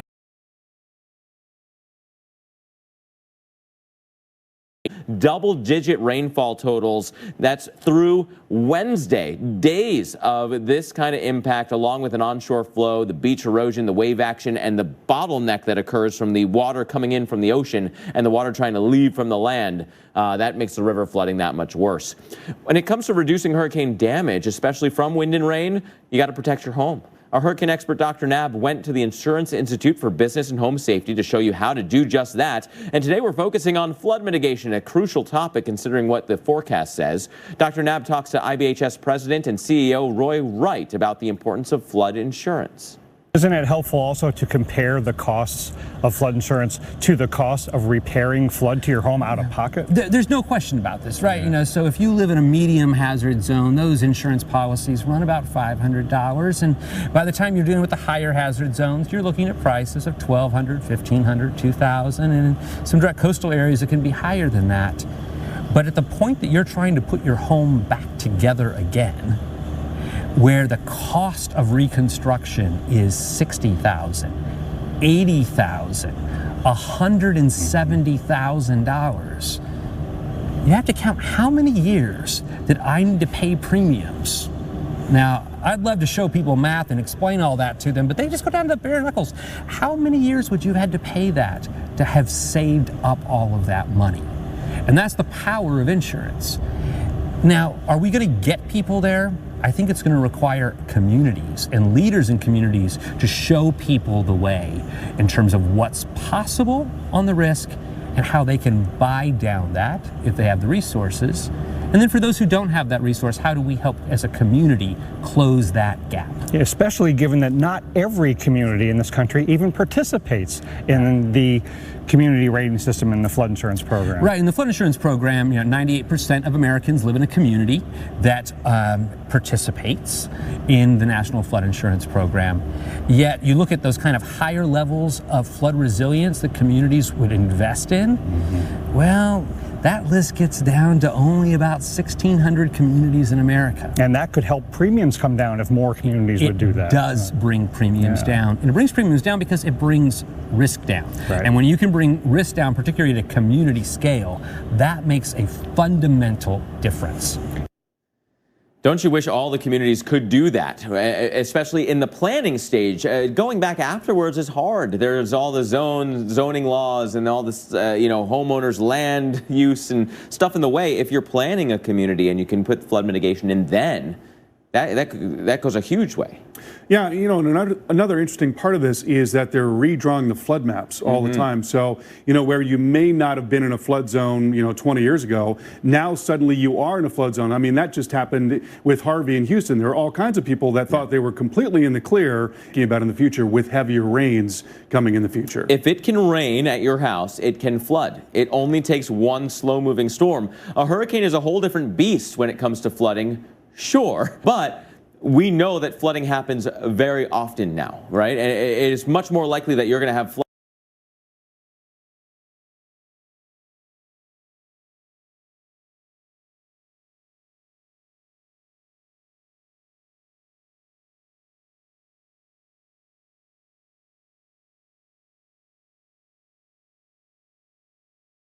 flood damage at your home in a 30-year mortgage than it is to have a fire in your home in that same time span. And what we're talking about coming into Florida could produce double-digit rain over a huge area along that 95 corridor. So, this could be a catastrophic flooding event for parts of Florida if the storm really does take 2 days to move from South Florida up into North Florida. And it's one of those, facepalm moments that we have to continue to say this. Don't drive your car into flooded roads. People die every single tropical system by doing just that, maybe more so by going around a barricade into a closed road, thinking that they can get through the water. We've seen that over and over and over and over again because, you know, everybody else is doing it, whatever the reason, but it's just such a, you know, not a smart thing to do. And this is the area where flooding is likely, but this is kind of understating it a little bit because in this area of eastern Florida, we could be talking about an incredible flood event. Yeah, this is a frightening situation, and we're going to get new details on that potential frightening situation coming up. We're waiting on the 11 p.m. Eastern Time advisory, moments away from that coming in from the National Hurricane Center with all the latest info. We'll get you all those details coming up right after the break and continuing into the next hour. Stay with us. With moderate to severe ulcerative colitis or Crohn's, your plans can change in minutes. Your head wants to do one thing, but your gut says, not today. If your current treatment isn't working, ask your doctor about Entyvio. Entyvio acts specifically in the GI tract to prevent an excess of white blood cells from entering and causing damaging inflammation. Entyvio has helped many patients achieve long-term relief and remission. Infusion and serious allergic reactions can happen during or after treatment. Entyvio may increase risk of infection, which can be serious. PML, a rare, serious, potentially fatal brain infection caused by a virus, may be possible. Tell your doctor if you have an infection, experience frequent infections, or have flu-like symptoms or sores. Liver problems can occur with Entyvio. Ask your doctor about the only GI-focused biologic just for ulcerative colitis and Crohn's. Entyvio, relief and remission within reach. What will you do when the power goes out?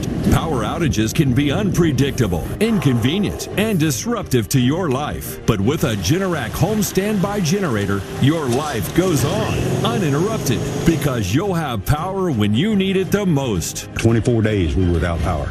I had water, I had ice, I had coffee, I had air conditioner. I was able to stay here because of Generac.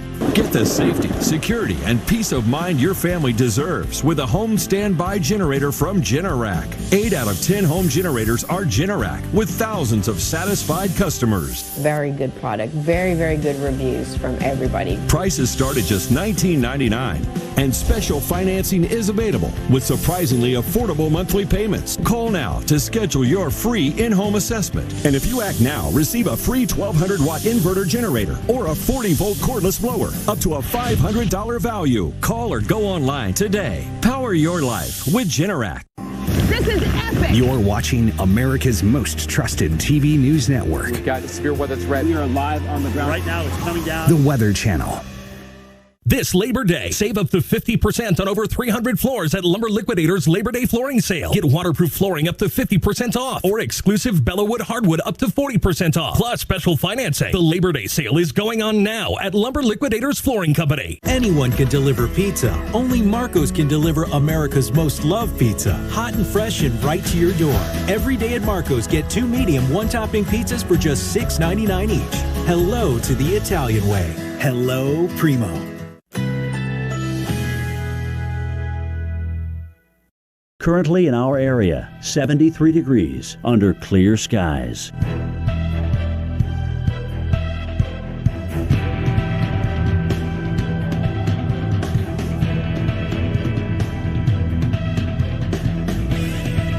Tonight, mainly clear, low 66. Winds southwest at 5 to 10 miles per hour. Friday, partly cloudy, high 85. Winds west at 5 to 10 miles per hour. Friday night, partly cloudy early with increasing clouds overnight, low 63. Winds north-northeast at 5 to 10 miles per hour. Here's our 7-day outlook.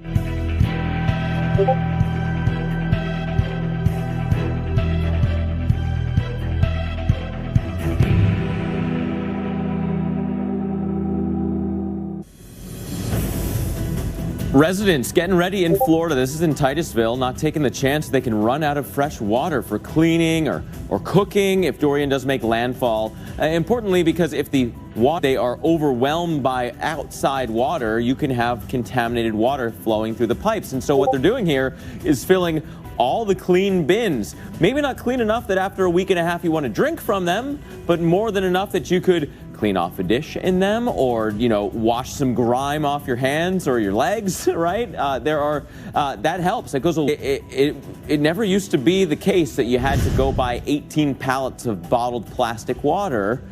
You just filled cold water before that contamination could occur. Keep that in mind if you are in this zone tonight. Let's go through what else we know with regards to Hurricane Dorian. Still forecast to become a major hurricane. That threat for hurricane conditions, of course, and storm surge. All the ocean impacts also increasing from the Bahamas into the Florida East Coast. And there are still some major questions as to where the worst conditions will set up. And we're trying to give you all the latest information and kind of fine-tune that forecast. I say we because it's me waiting for that 11 o'clock advisory. It will probably happen while we are talking. Yeah. And so we're going to get some of the newest info to you now and then continue after the break. But what are you watching for in this next advisory? Well, you know, I think we're going to be looking at an increase in intensity. I think it's going to be probably a Category 2 storm. As that information comes in, we've been getting a lot of reports of winds over 100 miles per hour, and so that would be Category 2.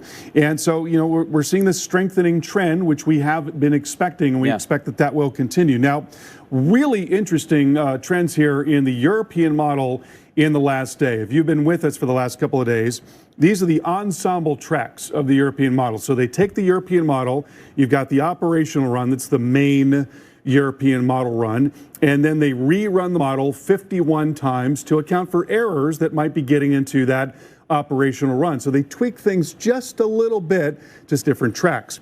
So what happened yesterday is that we saw many of these tracks going into the Gulf of Mexico and then up into the northern Gulf, and only a few of them curving around and off into the southeast coast or into the North Atlantic.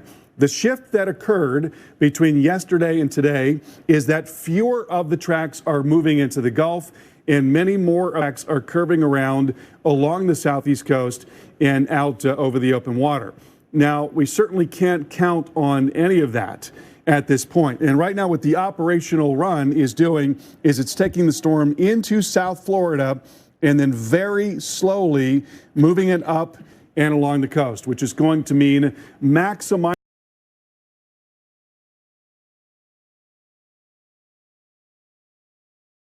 most likely very powerful storm, maximizing the impacts, stretching them out over the space of a couple of days. So this could be catastrophic in terms of the number of people that are affected and the magnitude of the impacts by virtue of the fact that it's going to be such a long duration event.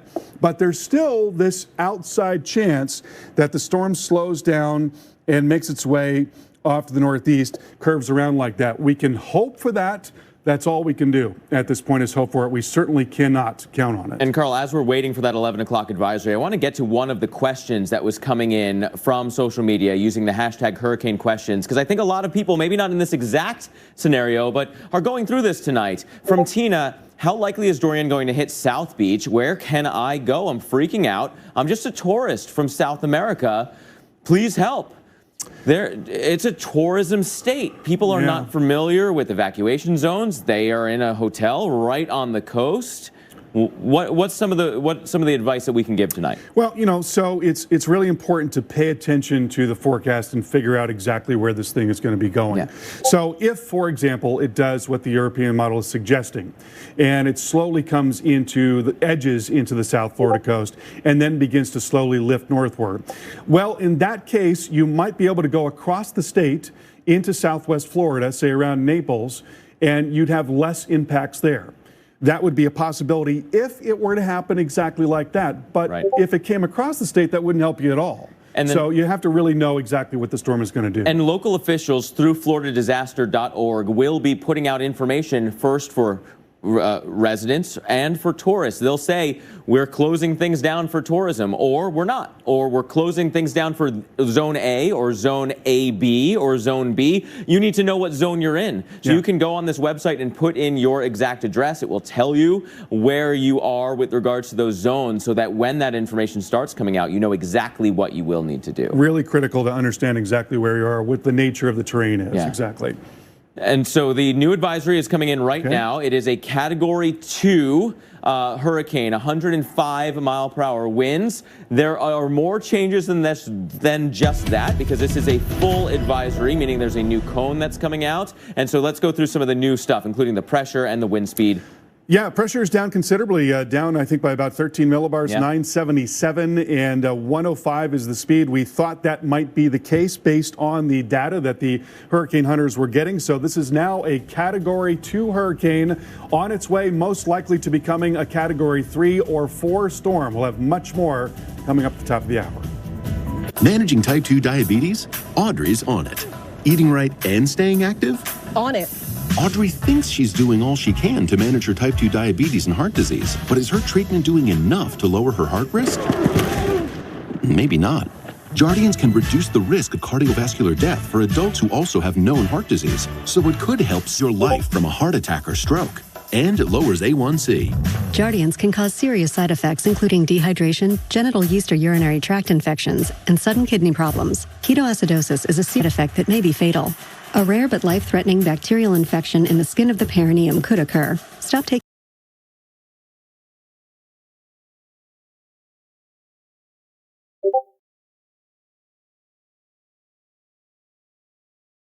action. Do not take Jardiance if you are on dialysis or have severe kidney problems. Taking Jardiance with a sulfonylurea or insulin may cause low blood sugar. Lower A1C and lower risk of a fatal heart attack? On it with Jardiance. Ask your doctor about Jardiance. Discover new San Pellegrino Essenza, a twist of Mediterranean flavors with the gentle bubbles of San Pellegrino. Add a twist of flavor. San Pellegrino Essenza, tastefully Italian. So Dish gives you NFL Red Zone, no extra charge. That's every touchdown, every game, Sunday afternoons. Because if you miss all that action, you miss all this action. Dish, tuned in to you. Remember imagination? Where anything could happen. Where sun-made raisins taste like sour-flavored strawberries, and fruit snacks can simply be whole fruit. Sun-made sour raisin snacks. Imagine that. So Josh, you going for our Drive Safe and Safe discount? Yep, using the app Driving Safe. You want to go? You want to go, bro? Hey, do not mess with my discount. Woo! You can save up to 30%. Let's go! Nice to meet you. Go get him, Tiger. Sounds like you've got this. Yeah, definitely. Get a discount up to 30% with Drive Safe and Save from State Farm. Oh, get your birdseed ready, honey. United Healthcare helps connect you to care whenever you need it. So I'm not going to need stitches then? No, just the antibiotic cream. United Healthcare. Would you like to try a burger made with plants? Plants. It's delicious, and I am a kid, so if I like it... Morningstar Farms, America's favorites, made from plants.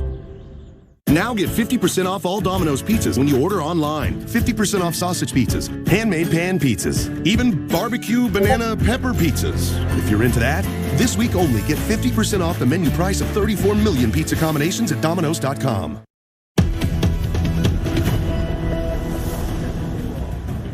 Channel as we are tracking Dorian. Remember, it came through the U.S. Virgin Islands over the past couple of days, is now over the very warm waters heading to the Bahamas and then Florida.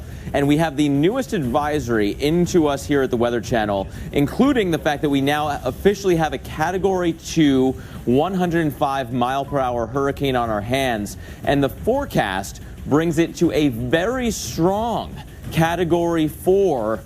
Some models suggest Category 5 is not out of the question. Welcome into our special extended live coverage of Hurricane Dorian. If you're just tuning in, we've been talking about all that has changed between this time yesterday and now. But you could make the argument, I'm Mark Elliott, joined by Carl Parker. You can make the argument that there are changes just within the past couple of hours, that all day we are at this steady state of 85 miles per hour. That happened during our show last night when we had a rapid intensification process that ended at 85 miles per hour, had a jump of 35 mile per hour winds. Now that next one, it looks like, has really begun in earnest, Carl. And there are some really ominous changes in this newest advisory. Yeah, and it's really important for people to know that even though there is still uncertainty in terms of the track of the storm, necessarily uncertainty in terms of the intensity of the storm, what we're looking at here has the potential to be one of those storms that we remember, like Irma, like Harvey, like Florence, maybe even other storms that are more impactful than those, even though those were incredibly impactful storms. But we're talking about a storm that is likely going to be a major hurricane and moving incredibly slowly as of an analog for that. We can think of storms that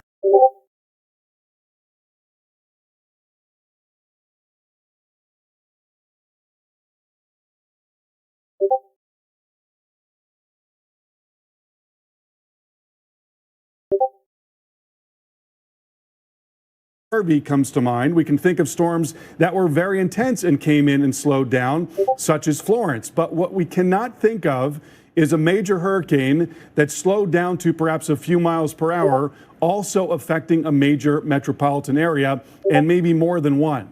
So this situation really could be unprecedented in some respects, and we want folks to take it very seriously. Even though there is an outside chance that we could escape the worst of the storm, we're certainly not counting on that at this point. So 105-mile-per-hour storm, a Category 2 hurricane, moving northwest at 12 miles per hour. Big pressure drop to 977. Here's the new forecast track and intensities from the Hurricane Center. So they bumped up the intensity as it comes closer to the coast, whereas before they were looking at 130 miles per hour. That is just into Category 4, 140 miles per hour, a solid Category 4. And I will tell you that when we talk about what is called the maximum potential intensity, that tells us how strong a storm could get based on the ocean temperatures.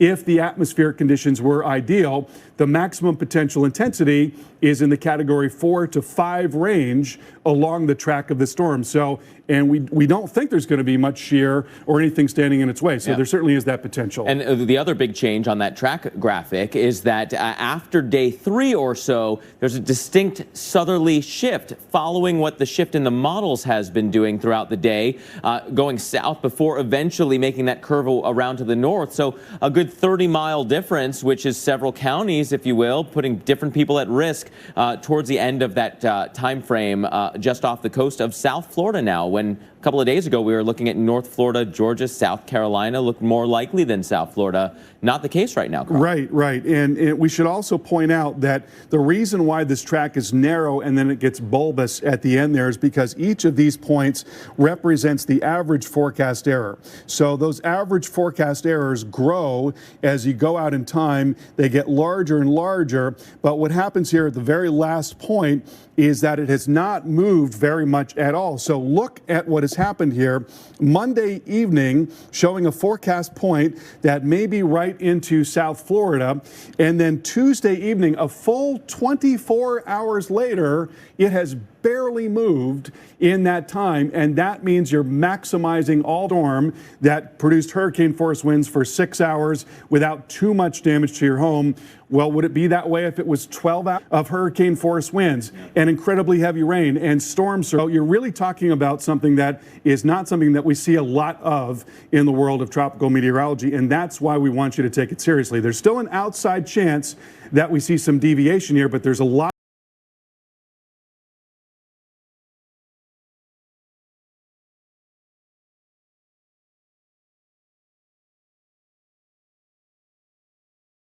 evidence pointing towards this major impact in Florida, talking about an incredibly powerful storm moving very slowly and affecting very large numbers of people. The official forecast point there on Tuesday is still for hurricane strength. Granted, not a Category 4 hurricane strength, but still a hurricane. Yeah. Through that whole time frame, which is a bit of a mind-boggling scenario to have to wrap your head around, and to face that and face what you have to prepare for. The amount of time that your hurricane shutters are going to be closed, it's going to be dark in your home. You may or may not have a generator to give you power. If you don't, that is a long time frame to be completely blocked in because of what is protecting you from the outside. Right, and something else to think about is if you think of the forecast as showing you the best guess coming right down the center line of the track. So the intensity forecast is a function of the track forecast. So if it does come right down the center, then it's moving into some point in South Florida, maybe the north end of South Florida, and then moving inland over the next 24 hours, which is what weakens the storm from a Category 4 to a Category 1. Well, what if it takes a different track?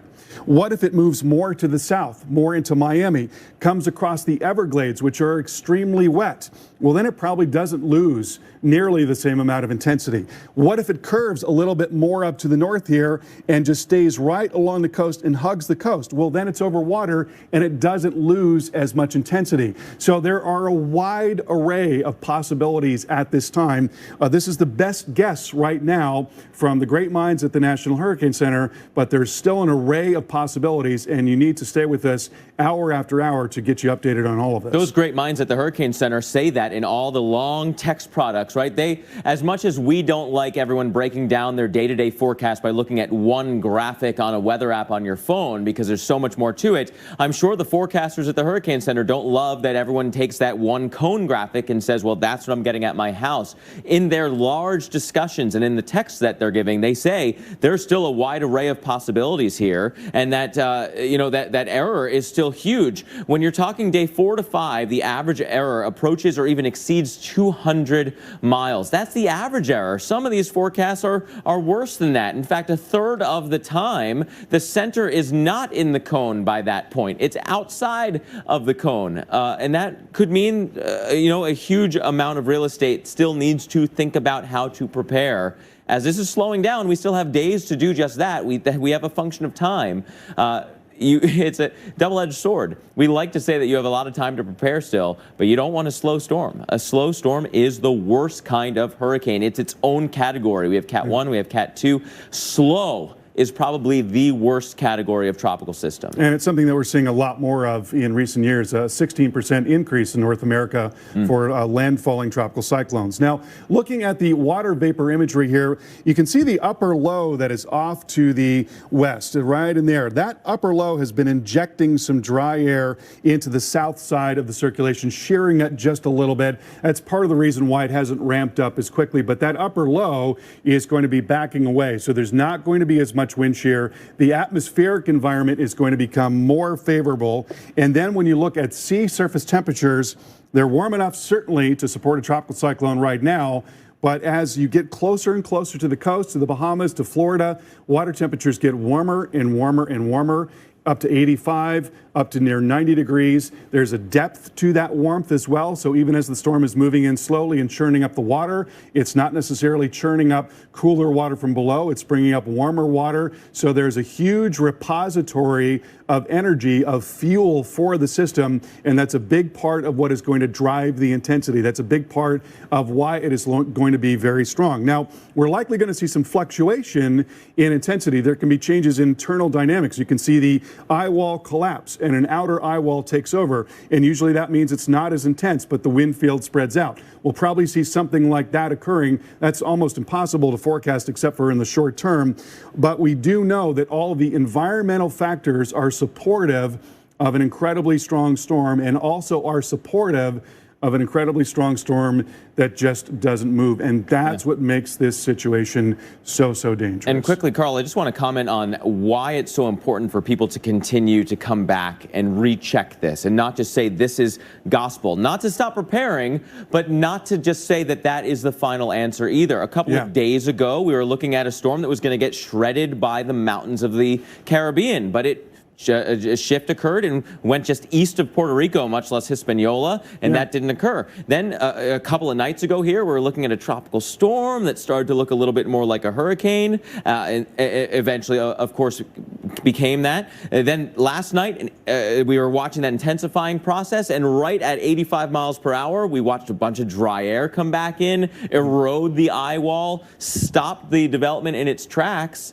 So that changed the forecast a bit, and now tonight a new intensification process has begun. So about every 24 hours, we've had a significant change to the thinking. Yeah, and to that point, I want to show you quickly the European ensemble members, because we've seen a real change here as well, and we'll probably see additional significant changes in these ensemble members. These are the European family of models. You've got the main model, the operational, and then these 51 members where they change the model a little bit and rerun it. And so what we were looking at yesterday is a lot of members taking the storm across Florida into the Gulf, and only a few curving it around and out into the Atlantic. Well, now there's been a shift where there are fewer that are going into the Gulf and more that are curving around and going out into the Atlantic. So there is at least some possibility that it could remain offshore, that it could curve around here and remain offshore and then move out to the northeast. There's some possibility, but we're certainly not counting on that at this point. And a big part of the reason why is there has been so much shifting in the modeling. They've been all over the place. And even with that, the USGFS ensembles are not in that camp yet. No, they're not. They have not shifted off to the east and curved away. So the bottom line is that an impactful storm is still looking more and more likely. And let's go through what else we know about Hurricane Dorian right now, including that the government in Florida, Florida's governor, is activating more than 2,500 National Guardsmen ahead of the storm. They are not waiting to see what changes. They are preparing. Take cues from that. Florida has also stockpiled 819,000 gallons of water and 1.8 million meals. They're ready to go in Florida. Up the states a bit, Georgia, the Georgia DOT is saying that they have special response teams that are ready to deploy for hurricane preparation and for cleanup. And if you are evacuating, the Atlanta Motor Speedway is now opening up camping facilities using their land and their facilities to allow Dorian evacuees to evacuate states away. Sometimes it's better to just evacuate a couple of counties inland so you're not right at the storm. Telling you over the coming days here for what kind of impacts to expect. That is all crucial information. That you need to get. Remember, we're talking about an intense and intensifying tropical system that will last for a very long time. The time scale right down here on the bottom of the map, and all these different colors that you're looking at are different hurricane models that we look at. They're all a little bit better or worse than each other, right? They have different skills. The bottom line, however, is that none of them really start to weaken in earnest this system with interaction with land until Monday night.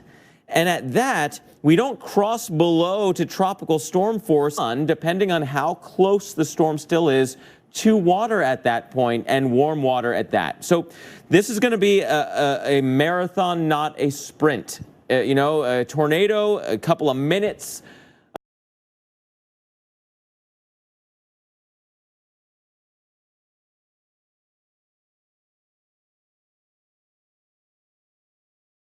A couple of days. Why is it so have that potential for so much strengthening? Well, it's moving into an area with almost no shear in the way. It's moving into an area with lots of moisture. There's almost no dry air in the way.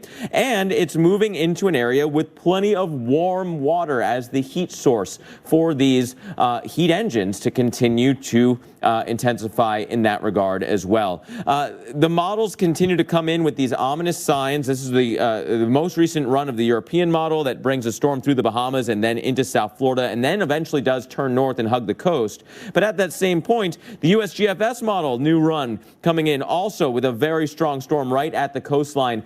This, again, they're not that far apart. They're not that far removed from each other on global scales. And again, this is a new run of the USGFS, and it is sticking to its guns. It has only shifted just a little bit from where it was. So looking at that, if you live near the coast, this is what you can do. You can go to FloridaDisaster.org to know what zone you are in case evacuations are put into place. And if you're up into Georgia, you can know your zone there too by going to ready.ga.gov. This is stuff that you need to do now. Don't wait for evacuations to be issued, which could be as early as tomorrow. We've got a lot more in store for you tonight, including that time is really running out to get ready for what's likely to be a landfalling hurricane. Dr. Nab breaks down every essential that you need to stock up on to make it through the storm and its aftermath. This program brought to you by Otezla. Learn more at otezla.com. If you have moderate to severe psoriasis, little things can be a big deal. That's why there's Otezla. Otezla is not a cream. It's a pill that treats plaque psoriasis differently. With Otezla, 75% clear skin is achievable. Don't use if you're allergic to Otezla. It may cause severe diarrhea, nausea, or vomiting. Otezla is associated with an increased risk of depression. Tell your doctor if you have a history of depression or suicidal thoughts, or if these feelings develop. Some people taking Otezla reported weight loss. Your doctor should monitor your weight and may stop treatment. Upper respiratory tract infection and headache may occur. Tell your doctor about your medicines and if you're pregnant or planning to be. Otezla, show more of you.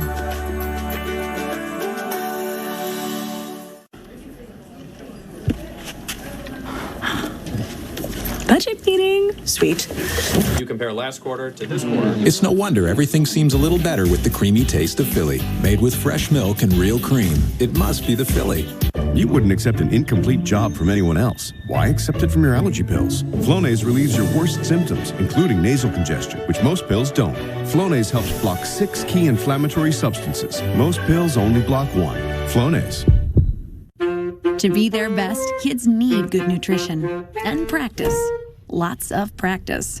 Get them started right with Carnation Breakfast Essentials. It has protein plus vitamins and minerals to help kids be their best. Carnation Breakfast Essentials. As a bride-to-be, this is one of the most important days of my life, and you know who wasn't invited? Mosquitoes. That's why we've always had Orkin. Carl's so good. It's like he's never really left. Ladies, I've got lavender and coconut. Isn't he the cutest? All good here. Yeah. Oh, sorry. Movie. Yeah. Right. It's a Venus flytrap. Oh. Yeah. Beautiful.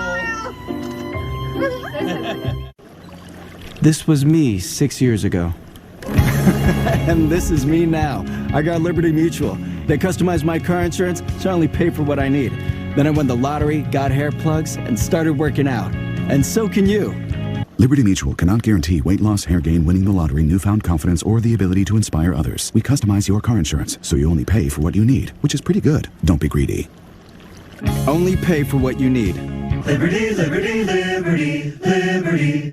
Anyone can deliver pizza. Only Marco's can deliver America's most loved pizza. Hot and fresh and right to your door. Dough made from scratch every day. Sauce from the original Gianmarco recipe. And authentic toppings like crispy Old World pepperoni. That's Italian quality pizza. And it makes the moment primo. Every day at Marco's, get 2 medium, 1-topping pizzas for just $6.99 each. Hello to the Italian way. Hello, Primo. Attention oxygen therapy users. If you've been chained to an oxygen tank, then you know they're a burden. Tanks keep you from living the life you love. I was on oxygen tanks, and I couldn't go anywhere, do much of anything. I didn't dare go far. It's time to reclaim your independence with an Inogen One oxygen concentrator. Inogen makes its own oxygen from the air around you, so you'll never worry about running out of oxygen again. I wasn't going to run out of oxygen ever, and it was like freedom. I got my life back. I really love my Inogen. The Inogen One G4 is lightweight and compact. Plus, it's battery operated, so you can have oxygen anytime, anywhere. Oh, do I think Inogen is worth the money? You better believe it's worth every single penny of it. Call now for your free information kit. There's no obligation. Inogen. Oxygen anytime, anywhere. Call 1-800-650-0784. That's 1-800-650-0784. Call now for your free information kit. Stream your news just like everything else you love with Local Now. It's completely free and ready to go when and where you are. Local Now. Find it in your favorite app store. Currently in our area, 72 degrees under clear skies.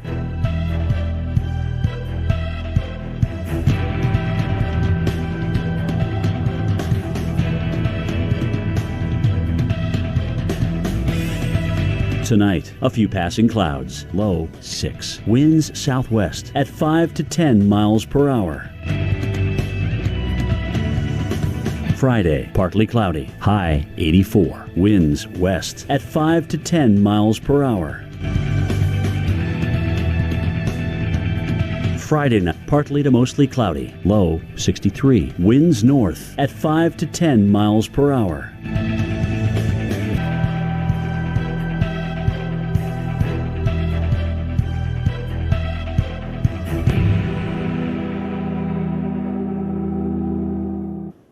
Cays in the U.S. Virgin Islands to St. Thomas. You can see some of the impacts that even a strong tropical storm or borderline Cat 1 hurricane can have, with the palm fronds blowing in the wind, with the sheets of rain going by. The visibility comes down. It looks like there's some cords there banging against the patio.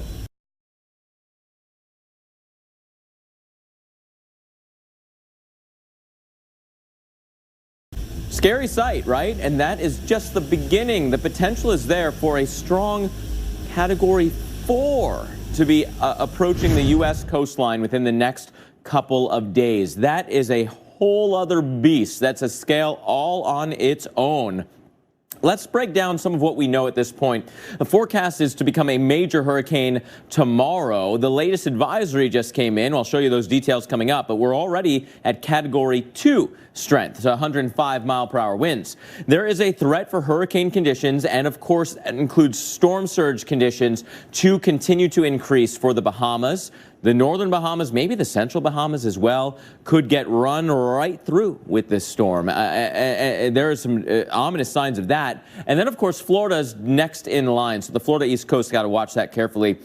All that said, it's a little bit too soon to pinpoint exactly where the heart of the storm is going to go, the exact worst of the storm. And you could argue when, because of when that turn occurs. We'll go through that in just a second. First, the nitty-gritty, 105-mile-per-hour Category 2 with a falling pressure. The lower that pressure goes, it's now down to 977. The stronger the winds will respond. They will get faster and faster as that pressure gets lower and lower. The movement slowed just a bit, down to 12 miles per hour, still moving northwest. So we haven't seen that shove off to the west just yet. That said, we are anticipating that shove to eventually occur, and there are some big variables in the atmosphere that will determine when the changes in the track will occur. First, we look at this big upper-level high that is currently stretched out and even arguably connected to a high-pressure zone in the southwestern United States. There's also an increasing trough that's going to slide across the northern tier late this weekend into early next week. Scenario 1 here is that this high pressure area remains very strong. That's going to shove our storm towards the west. It's going to potentially trap this hurricane somewhere in the southeast states, making for a very long duration event. The other scenario, though, is that it gets so slow that the high pressure has time to change, and it has a weakness that eventually forms, and we get that kind of escape route to open up through that weakness in the ridge up towards that trough and up and away. The thing that will get us there is time. I don't know if we're there yet, but again, that is a possibility that a curve could occur off the coastline. So if you haven't already prepared, there's still a little time left to get your kit together, but you got to do it now. And hurricane expert Dr. Nab and meteorologist Mike Bettis show you what you need to have in that kit to make sure you and your family survive the storm's aftermath. Dr. Nab, you've got a lot of items here that people should include. Yeah, this is from my actual hurricane kit, and we have it in multiple sections: food and water, power and communications, medical supplies, and then things to basically keep your sanity. Okay, let's start down here with food. We need that right off the bat. You need a gallon of water per person per day for every person in your family. There's so many reasons why you need water. Obviously, non-perishable foods. And when you're thinking about getting canned goods, get something with the pop top, because you don't want to have to rely on opening it with a can opener. Sure. But if you do, have a manual can opener. The electric one will not be working in a power outage. I love your thought about cereal, though, because you can eat it dry. Yes, and it can be very high fiber and healthy for you and the kids. All right, don't forget about the pets. Yes, feed them too, please. And then, if we, especially if you're going to get a big windstorm, you could have a loss of power for a really prolonged period of time. Yeah, so think of all of the things that require a battery and get those kinds of batteries ahead of time. But for your cell phone, here's one thing you really want to think about getting. That is a solar-powered USB charger. You can have battery-powered ones. Some of them charge ahead of time. That way you can use your cell phone as soon as the text messaging network comes back up. And don't light candles in your home. Get these portable lights, these LED ones, light up and burn nice and cool. And they last a long time, too. First aid kit, so important. Yes, have a first aid kit because medical help might not be able to come. Fill your prescription medications ahead of time. Get your non-prescription medications, and make sure you have all your baby supplies, sanitation wipes, and then enough said about all this stuff, right? But mosquito repellent, boy, necessary in most instances. It'll be unpleasant in the aftermath. But keep your sanity. Right. Have games for you and the kids to play, dominoes, card games, and then talk about sanity. You want to have the piece of are in a fire-safe, waterproof container. All items that every single family should have. Great information there, and there is still time to go to several stores and kind of get that packed together. And when we come back, we're going to go into all the different scenarios for where Dorian could make landfall, plus explain what the models are signaling that show that it may stall somewhere, bringing a catastrophic flood event as well. Well, it finally happened, Zachary. Somebody burned down my she shed. Nobody burned down your she shed, Cheryl. Well, my she shed's on fire. Your she shed was struck by lightning. Zachary, is my she shed covered by State Farm? Your she shed's covered, Cheryl. You hear that, Victor? I'm getting a new she shear she shed. She shear? Mm-hmm. That's wonderful news.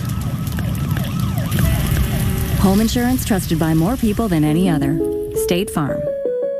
At Physicians Mutual, we know that planning for retirement can feel scary. I see you're about to turn 65. You know what that means. Medicare.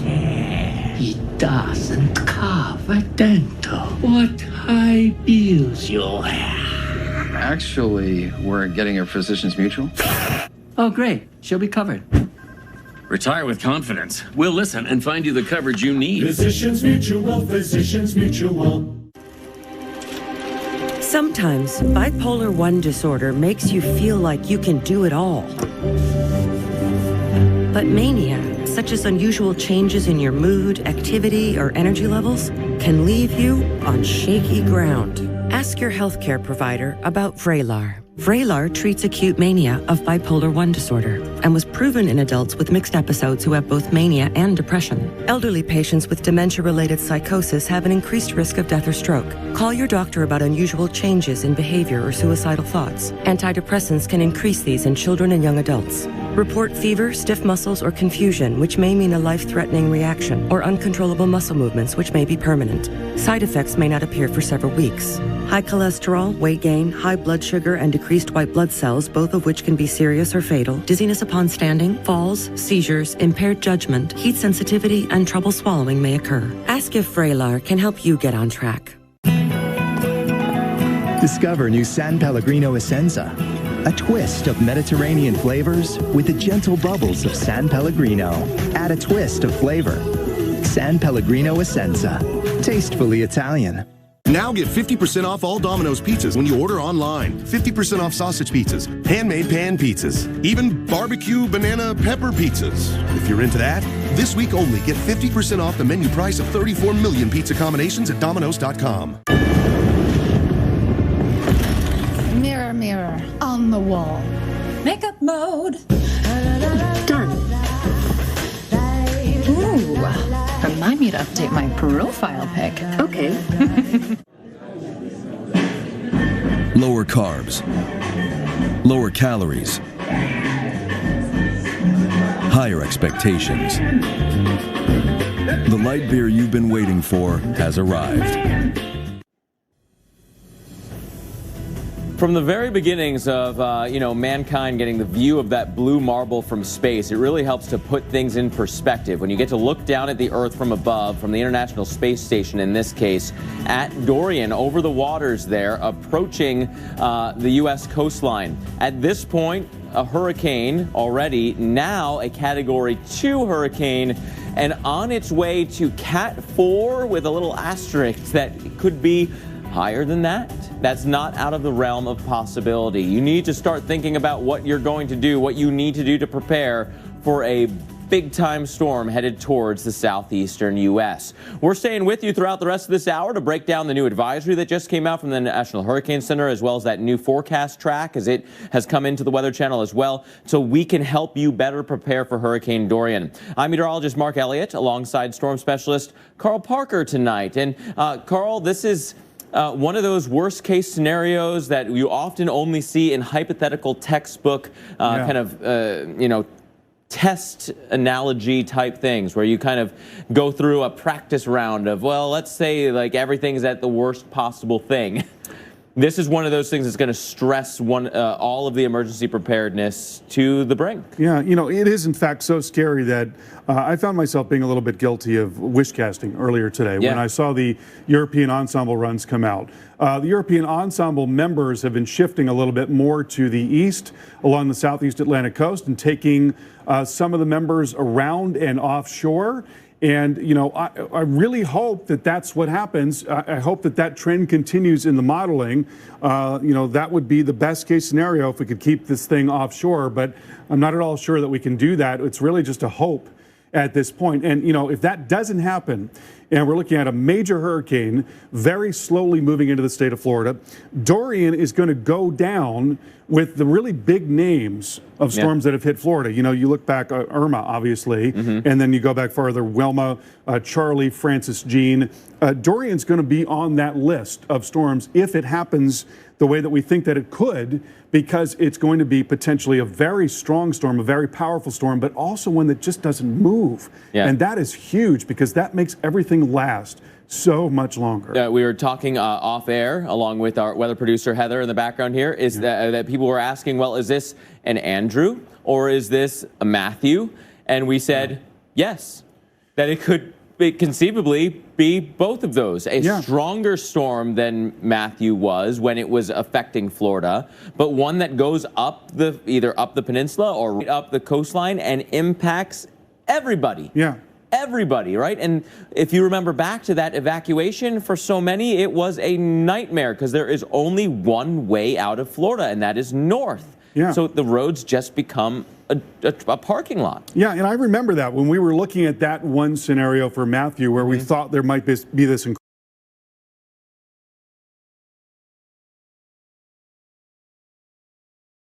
corridor. That might happen in this case. That is possible in this case.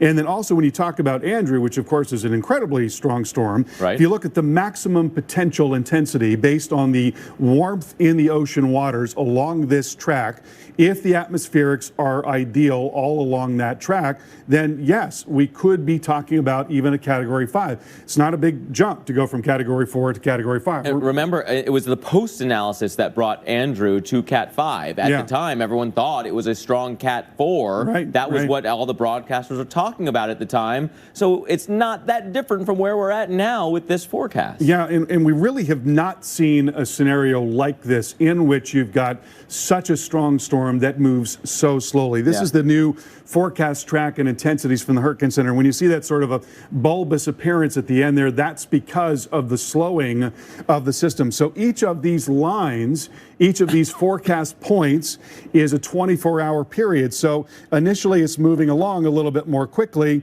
but then at the end here, there's a forecast point on Monday evening with the storm coming in, possibly as a Category 4 storm. And then here is a forecast point that is 24 hours later, about 100 miles away, maybe weakening the storm depending on exactly where it moves in the state. But you'd be talking about a solid day of just pounding those areas of eastern Florida with wind and rain and storm surge and wave action, you know, something that might be you might be able to get through if it's a 6-hour or 8-hour storm is so magnified if it goes on for 12 hours or 18 hours. You know, roof pieces that might not fail in the first 10 hours might fail after 15 hours. And it's, you know, one of those things like, oh, I'm in the eye wall, and usually that lasts for half an hour, an hour, maybe. This could be 6 to 7. The forward speed on that forecast track is 3 to 5 miles per hour by the end of that track, depending on which exactly side of that curve you're on or where the center goes, really. That is very slow. Yeah. Yeah. And here's another thing to think about. This intensity forecast is a function of the track. So if it were to go to the south here and spend just a little bit of time over that, what we call brown ocean in the Everglades, then it probably would not weaken anywhere near as much. And also, if it were to move right up and along the coast, it would also not weaken as much. So the intensity forecast is related to the track coming down the center of the track, and it's also possible that it doesn't do that. There's still a lot of possibilities, but you know, the risk, the high-end risk from this storm is huge at this point. There is a such thing as evacuating too early. You don't want to evacuate to the other side of the state, only to have to evacuate back. So keep it tuned here as we break down all the new information coming into us at the Weather Channel. You're a big deal to us, so we've got big deals for you. Build up your fall wardrobe during the big deal event at Men's Warehouse this Labor Day. Suits start at $179.99. Dress and woven shirts are 3 for $99.99, plus take an extra 40% off select clearance items. Only at Men's Warehouse. Now get 50% off all Domino's pizzas when you order online. 50% off sausage pizzas, handmade pan pizzas, even barbecue banana pepper pizzas. If you're into that, this week only get 50% off the menu price of 34 million pizza combinations at Domino's.com. Liberty Mutual customizes your car insurance, so you only pay for what you need. I wish I could shake your hand. Granted. Only pay for what you need. Liberty, liberty, liberty, liberty. I'm Jimmy Dean, and I wish I could tell you how I feel about a morning like this. And that includes a good hearty breakfast. You need something to kind of warm the whole body up and get it going. It's a great way to kick off your day. At Safelite Auto Glass, we really pride ourselves on making it easy for you to get your windshield fixed. Let's turn in your science papers. This teacher always puts her students first. I did mine over. You did? Oh, I can't wait to read it. So when she had auto glass damage, she chose Safelite. With Safelite, she could see exactly when we'd be there. You must be Pascal. Yes, ma'am. Saving her time. So she can save the science project. The first survivor of Alzheimer's disease is out there, and the Alzheimer's Association is going to make it happen. But we won't get there without you. Join the fight with the Alzheimer's Association. I'm tasting olives, roasted pine nuts, this red pepper. That's spicy stuff. Fresh flavor, feel-good food. Sabra hummus. I just had Sabra hummus and now I feel good. Would you like to try a burger made with plants? Plants. It's delicious, and I am a kid, so if I like it... Morningstar Farms, America's favorites, made from plants. Do you have concerns about mild memory loss related to aging? Prevagen is the #1 pharmacist-recommended memory support brand. You can find it in the vitamin aisle in stores everywhere. Prevagen, healthier brain, better life. Try Target same-day delivery. Deliver to your door so you can do more. More thrill. More skill. More chill. Target run and done. It's like I'm waking up, yeah. That blue is in the sky. And with you, I feel free. Book now and enjoy free unlimited open bar and more. Norwegian Cruise Line. Feel free. All right, look at this. This is, honestly, this could be any given day that ends in Y in South Florida, especially this time of year. You know what it's like. That sea breeze kicks up a giant storm. You have a big shelf come in right over the city. This was Miami earlier. And then that kind of off gray color that you see approaching from the distance, that is the rain. That is the rain shaft dousing the city. There was some chatter from the National Weather Service office that was talking about maybe some need for some flood advisories or even flash flood warnings. I don't think it ever came to that, but it is setting the stage for what's to come over the next few days because the grounds are saturated, the rivers are high, there's been a surplus of rain, and so when Dorian does eventually get there, flooding will be that much easier. We also want to tell you what some of the U.S. Armed Forces are doing tonight. This one of the Navy jets, one of many that is often at the Naval Air Station Jacksonville, but they are being evacuated from MacDill Air Force Base in Tampa as well. They're going to Kansas. So basically, the Navy and the Air Force are taking their planes either to secured hangars or evacuating them out of the path of the storm. Just a cue, when something like that starts to occur, you have a risk to you as well if you are nearby those areas, if you are in the path of this storm. Hurricane Dorian, 105 mile per hour winds now, Category 2. That is a change from earlier. If you're just tuning in, this is the latest advisory. Again, a big uptick in that wind speed over the past 4 hours or so. Then you go to the pressures. The pressures are falling still. 977, the lower the pressure, the stronger the storm. Movement is a little bit slower than the 5 o'clock advisory, now at 12 instead of 13 miles per hour, but still off towards the north and west. Continuing that northwest jog for at least the next day or so. Eventually there will be a westward smush thanks to high pressure off to the north that shoves our storm westbound again. Eventually, I say again eventually because this is all slowing down. Saturday evening, Sunday, Monday to Tuesday, a crawl. But eventually there will be a turn north. Is that off the coast? Cross your fingers. Is it right into South Florida and then hug the coastline? Is it through the Keys and then affecting the west coast of Florida? These are all still equally likely potential possibilities at this point. Unfortunately, it's not easy enough to just say, you're in the clear, Tampa, or you're in the clear, Miami. We're not there yet, guys. You're going to have to continue to keep figuring this out with us. As for the timing of the tropical storm force winds, these are slowing down as well. It now appears that it won't be until late night Sunday that Florida gets into the tropical storm force conditions. So overnight, things start getting bad, and it is a Monday arrival of the storm.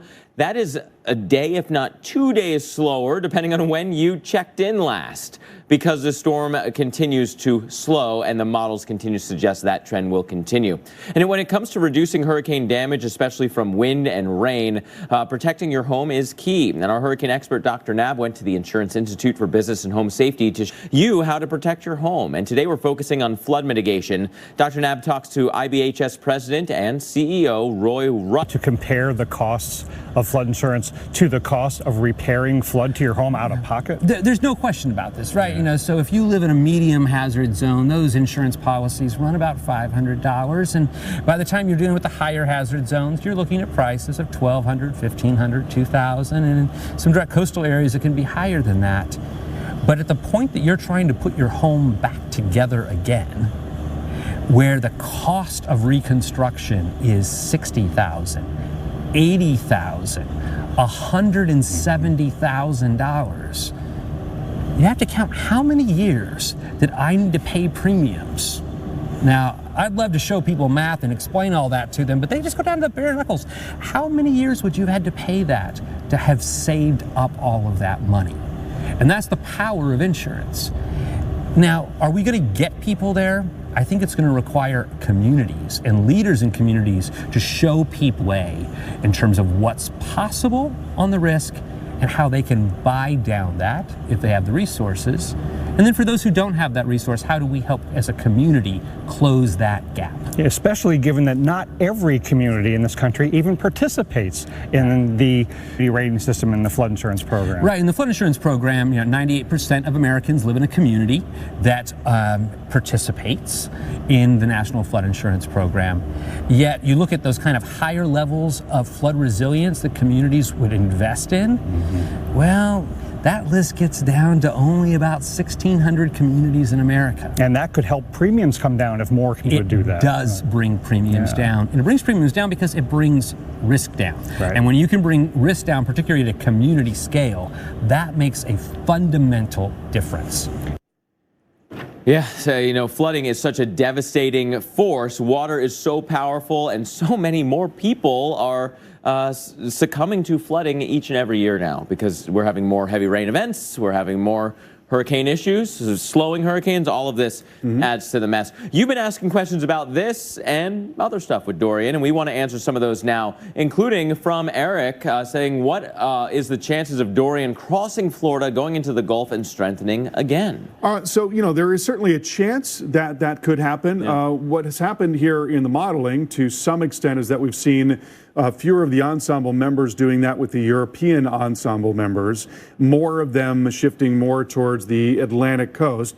But the GFS ensemble members are still largely bringing the storm across and into the Gulf. So yes, it's still very much on the table, still a possibility that it will be driven westward. Yeah, it's just that's a frightening scenario as well. That Yeah. we'll have multiple states that'll have landfalls when all is said and done with this storm. Let's get to another question right now from you. You're using the hashtag hurricane questions. What does the storm's pressure mean? From Brian. Really, a proxy for the strength of the storm and what the winds will do over time. Yeah, it's the pressure that's being exerted by the air near the center of the storm. And when you've got a tremendous amount of rising motion in the middle of the storm, that is lowering the air pressure at the center of the storm. And so as that pressure gets lower and lower and lower, you've got more and more rising motion. And as you mentioned, that is definitely a proxy for the strength, the intensity of the storm. Just imagine somehow that column of air right above your head was being picked up, and that air has weight, and so suddenly there's less weight on you, thus a lower pressure. And so that rising air is what is lowering that weight. I think we have time to squeeze in one more question for you quickly. Jaden saying, if it shifts northeast or east and goes along the edge of the state and goes into the warm waters, will it intensify again? A similar question, but a different water body in this case. Yeah, absolutely. It's entirely possible. If, for example, the core were to stay offshore and it moved right up and along the coast of Florida, that would be a worst case scenario because it would probably stay strong for a much longer period of time. And it's basically what the operational run of the European model is doing right now. So a very frightening, possible, if not likely scenario. Keep sending those in. We'll answer more of them right after the break. Teeth sensitivity is so common. It's not necessarily all of their teeth, maybe one tooth is sensitive. And when you're drinking or sipping the hot and cold water, it feels like, somebody's poking directly on the nerve. I recommend Sensodyne. Sensodyne toothpaste goes inside the tooth and calms the nerve down. With Sensodyne, they're protected with prolonged use. And my patients come back to me and say, doc, it really works. They can make a difference with their teeth, and I really love that about it. This Labor Day, save up to 50% on over 300 floors at Lumber Liquidators Labor Day flooring sale. Get waterproof flooring up to 50% off or exclusive Bellawood hardwood up to 40% off. Plus special financing. The Labor Day sale is going on now at Lumber Liquidators Flooring Company. Is that it? That's the total. You sure you beeped everything? I beeped it all. Did you beep this one? Yep, beeped it. And you beeped this? Beeped it. Did you beep my pizza? Actually, I booped that one. Beep.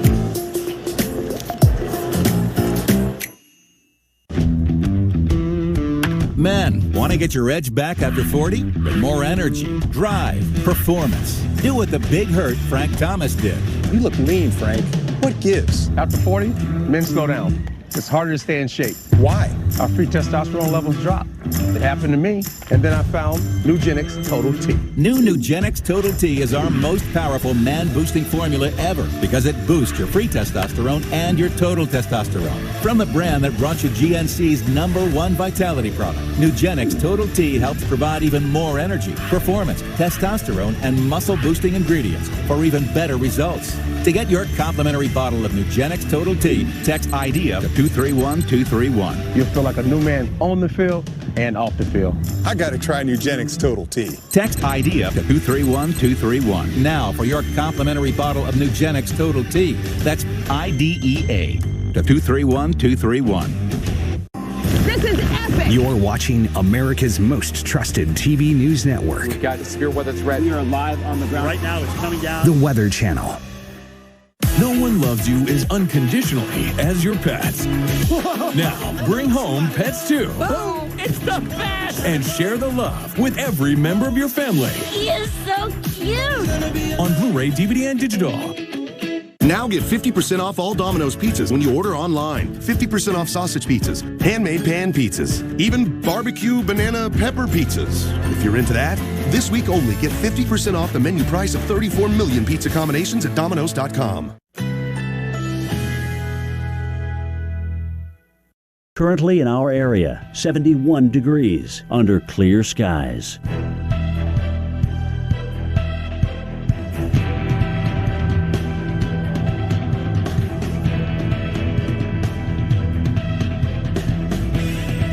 Tonight, a few passing clouds, low 66. Winds southwest at 5 to 10 miles per hour.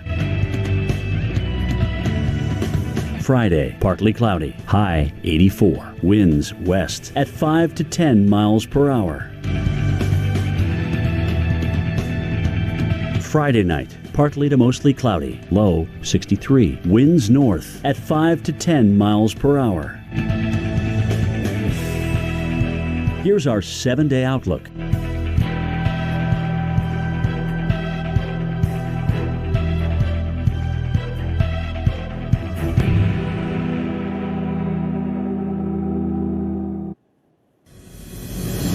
We are tracking Dorian and the potential for a major, if not a strong major hurricane coming into Florida and the rest of the southeast. And in Titusville, they're not taking a chance that they'll run out of fresh water for things like cleaning or cooking. If you boil this water that's been sitting around, you can still use it. This woman is filling up tubs for her family and for neighbors who may need water in the coming days. It is a recent event of running to stores and buying all the plastic bottles. You used to just fill all your pots and your pans and your bathtub and your tubs, and so you would have water to use. That woman's been in Florida a while, knows what she's doing. Remember, if the big box store near you is out of water, you might have a giant pot that you normally cook pasta in. Fill it with water before there's an issue at the treatment plant, and then you no longer have a shortage. You'll need more than one pot, but you know what I'm saying. In any case, Carl, we've been getting so many questions in about this storm, and for good reason, right? This is now a Category 2. It's showing signs that it's still strengthening, and the hurricane hunters are still in the storm right now getting more data. Yes, and it looks like it's on its way to becoming a major hurricane, Category 3 or 4, or maybe even a Category 5 storm, and it's going to be moving really slowly as it comes in, probably nearly stalling out as it moves into the state. Yeah, there are some big players that will be kind of forcing where this storm goes. A big high-pressure zone that, if it's strong enough, forces this storm westbound and stalls it out. If there's a weakness in that ridge, it'll turn north at some point. But when is the crucial question at this moment? Let's go to some of your specific questions from this hurricane. We've been asking you to send them in using the hashtag Hurricane Questions, saying from Jamie, is this something that will produce a lot of rain like Hurricane Harvey did? I don't see how it doesn't with the forward motion that is in the forecast right now. It's certainly going to be a concern. Harvey was a really special case. Correct. Because not everything is Harvey. It just basically stopped completely, and it produced a 1,000-year flood over an area the size of New Jersey. It flooded out 300,000 structures. We got over 50 inches of rain. This storm is going to be moving. It's not going to be moving quickly, but probably about 4 or 5 miles per hour as it's coming in. I wouldn't say that it's impossible that we do get spectacular amounts of rain in parts of Florida, but as to whether or not it's a Harvey, there are a lot of things that went into that, including the fact that you've got a terrific amount of concrete and asphalt, and also they've gotten a lot of the prairie there that used to absorb water in southeast Texas. A lot of that has been paved over, so there are a lot of things that contributed to the flooding there in Houston, and it's not really an apples-to-apples situation. The Florida Water Management District moves tons of water through the state in a very different way than, say, Houston moves water through its jurisdiction. Right. That said, when you have a storm that could be moving at 3, 4, 5 miles per hour, dumping tropical rains over specific areas for hours, you're going to have flooding somewhere. You're going to have flooding. There's no doubt about that. The question is it going to be at that magnitude? The next question from Todd says, will the expected king tide create a greater chance of flooding? That is a very interesting setup because the highest tides of the season are happening basically this weekend. So we have a higher state to the ocean as this storm is approaching. Yeah. And then it's also, we're going to have a storm surge for someone, and then the water that's trying to leave from the rain won't be able to leave as efficiently. Yeah, this is a really big worry because we've been getting what is called sunny day flooding in Miami, where there are sections of Miami Beach in particular where you can get, a foot of water on the road on a beautiful day just because of the tide coming in. So if you add to that the king tide and also storm surge coming in, if the storm were to come in at a particular angle, most notably if the center were to be close to or to the south of Miami, you could be talking about a devastating storm surge flooding situation there in Miami. But at this point, it looks like it's more likely that the center is to the north, in which case we'd see more of an offshore flow there in Miami. So we can certainly hope for that if it does have to come in. But that's a worst case scenario for someone else further up the coastline. And so location. And along those lines, let's get into the next question here. Again, using the hashtag hurricane questions from Lisa, saying, does being in a certain quadrant of the storm pose more danger? Absolutely. Yeah. The right front quadrant of the storm is the most dangerous part of the storm because you're adding the forward motion of the storm, and also you've got the part of the storm that's coming off of the ocean where you've got no friction over the water, so the winds are strongest in that area.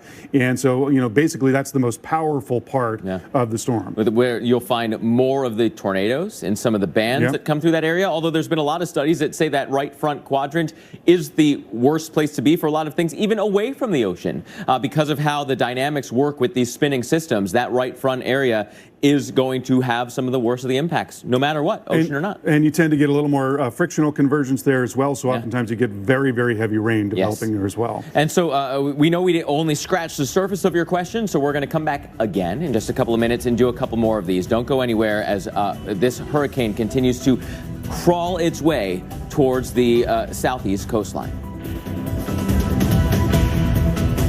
I was on the fence about changing from a manual to an electric toothbrush, but my hygienist said going electric could lead to way cleaner teeth.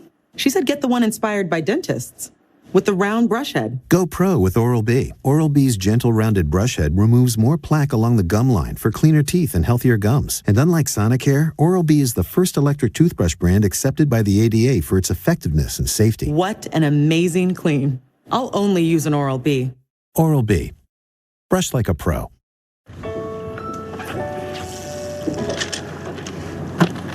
Son, I need to tell you something.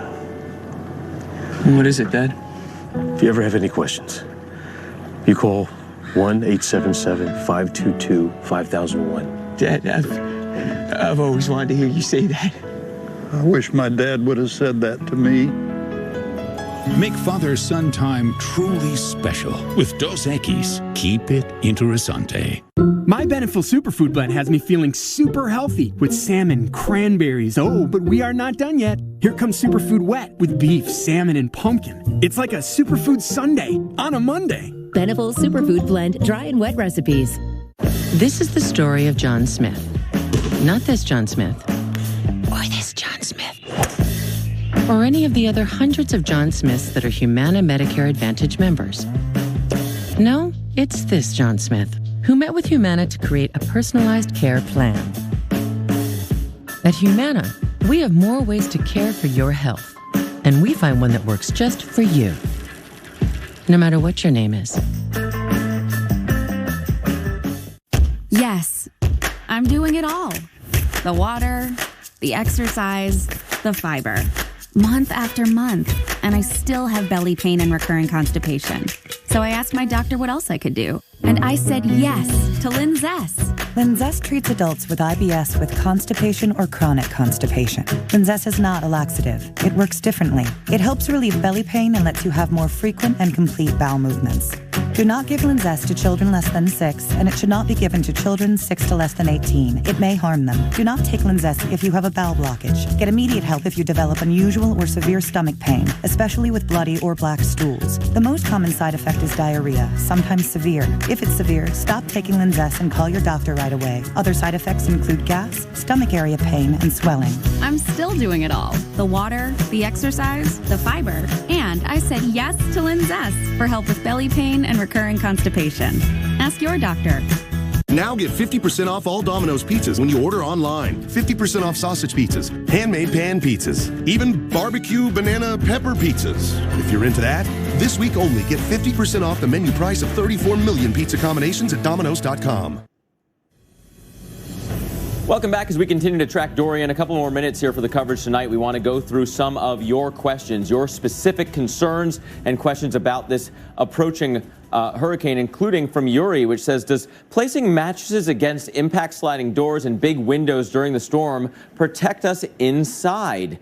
I understand what they're getting at here, because like in a tornado, you'll put a mattress above your head in the bathtub, for example, because of falling debris. I think to some degree, it could stop the first wave of shattered glass from hitting people inside if something were to strike that window. Right. Once that whole window shatters, because there was no protection on the outside, the wind will win, and that mattress could then fall on somebody. It could become another projectile inside your house, and it will not protect you for the rest of the storm. So, and once you have wind and water intrusion,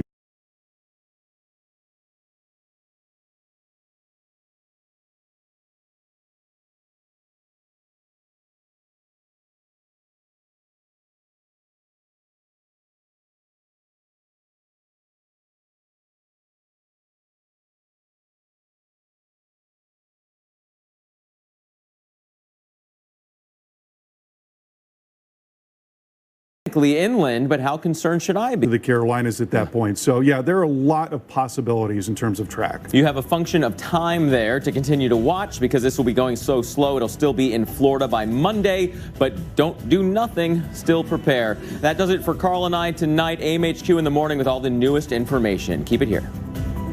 And now your tropical update. Here's the latest advisory.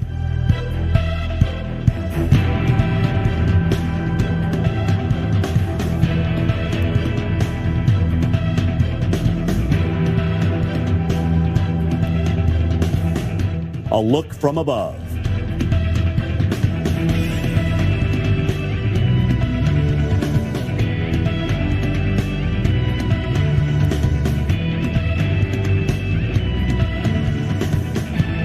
The latest forecast track.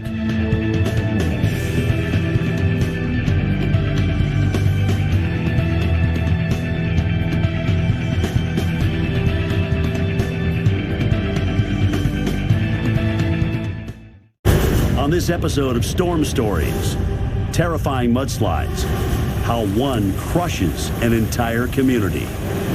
There was a wall of mud coming that was taller than my house, and then it hit. Most of the area was like a soupy, thick mud with all kinds of debris. You didn't walk through it, you swam through it. It's like a nuclear bomb went off. People were found in vehicles, crushed in homes, found under 15 or 20 feet of dirt and mud. And later, oh my God! A twister flattens entire neighborhoods. I look down the street and a tornado's, it's in our backyard. I mean, it's this just big, monstrous, black, glowing cloud. The most terrifying part was I didn't know if our parents were alive. That is a violent tornado that will level anything in its path. And it did.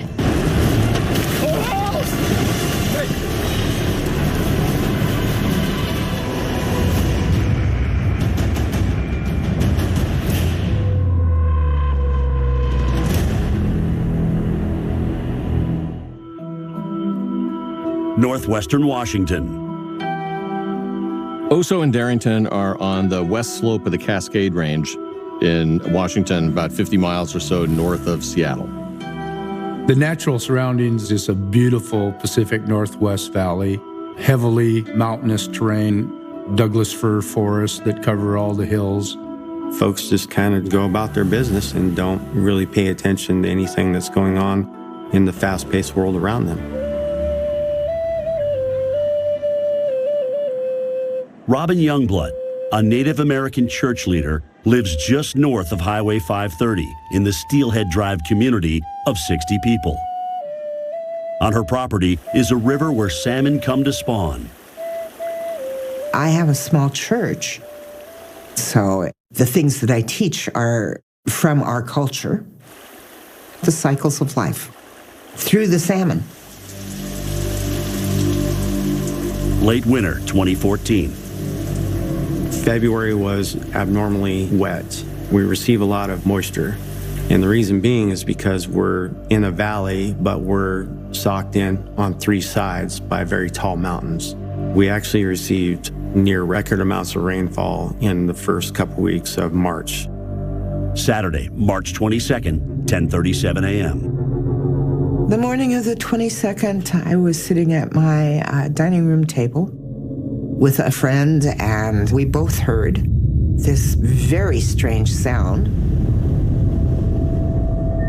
And I said, what's happening? Is there a 747 that's crash landing in the valley? And then I looked to my right, and there was a wall of mud coming that was taller than my house. And, you know, I had time enough to say to myself, okay, if you want me, here I am. And then it hit. It was that fast.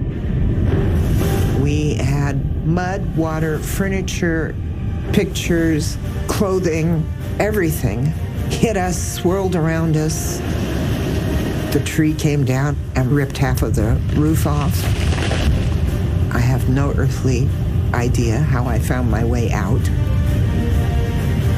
And that has to be by the grace of God. Machiner the dryer, and we started yelling for help. What Robin and other residents don't know is that a large portion of the mountainside above their community has just collapsed, causing a massive mudslide. This was a large enough landslide that it was recorded by seismographs.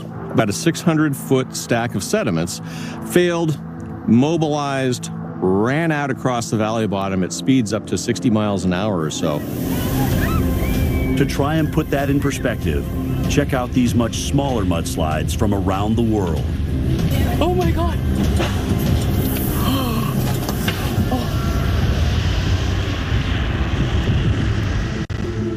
Darrington Fire Chief Dennis Fenstermaker arrives at the scene of the mudslide at 11 a.m. You could tell it was 15 or 20 feet deep in places, and everything was gone that would normally be there. The trees, the terrain itself was covered with debris from homes, and it almost looked like the pictures you see from a tornado. I could not see the highway for probably about a mile, and the highway was gone, covered with injured, if not killed people. Also at 11 a.m., off-duty police officer Dane Bruner gets a panicked phone call from his mother. She goes, what's going on with the highway? And I said, what do you mean about the highway? She goes, why, we heard there was a mudslide. Dane's mother is worried about his younger... And I said, what do you mean about the highway? She goes, why, we heard there was a mudslide. Dane's mother is worried about his younger sister, Summer. Summer works with horses for a living and was on her way that morning to a horseshoeing appointment. She goes, is Summer there? And I said, what?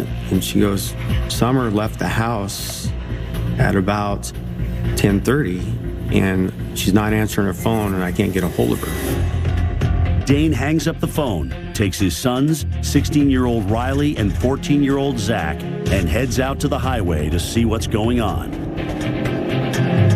As the Bruners make their way toward the area, Chief Fenstermaker is struggling to somehow comprehend a disaster of truly epic proportions.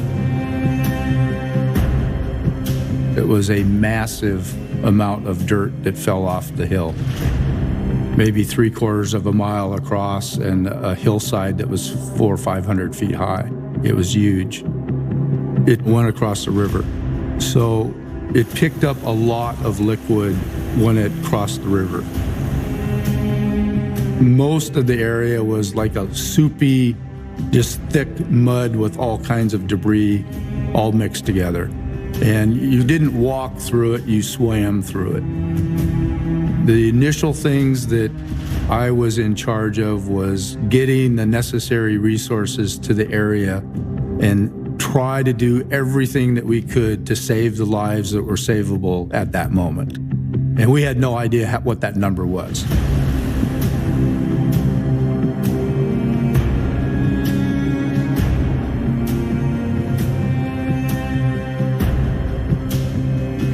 Upon arriving at the... Where Stillhead Drive used to be, trees, dirt, rocks, mud all over. See, it's this devastation. It's like a nuclear bomb went off. Everything was one color. Anything that was standing, it was a landmark, was flattened. So my mom immediately calls me and says Summer had scheduled a horseshoeing job to happen about 7 miles past the slide area. I was like, You're overreacting. I started getting annoyed with her, and I go, Mom, what do you want me to do? And she goes, go find your sister. I'd seen dead bodies throughout my career. I've seen mutilated bodies throughout my career, but I had no idea that that's what I was going to see, and even 100-fold worse than what I'd ever seen.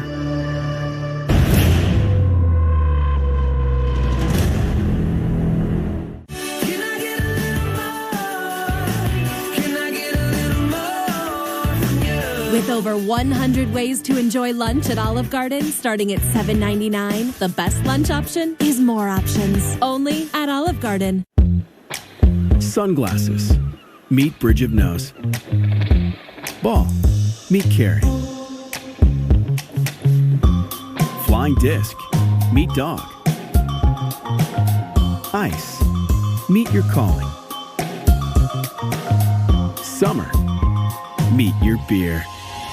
Michelob Ultra Infusions. Superior light beer infused with lime pills and prickly pear cactus. Beer meets exotic fruit.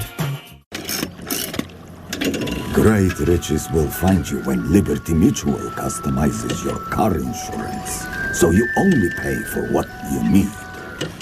Wow, thanks, Zoltar. How can I ever repay you? Maybe you could free Zoltar?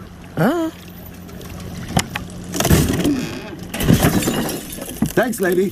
Taxi! Only pay for what you need. Liberty, liberty, liberty, liberty. Banjo. I found you. Go home.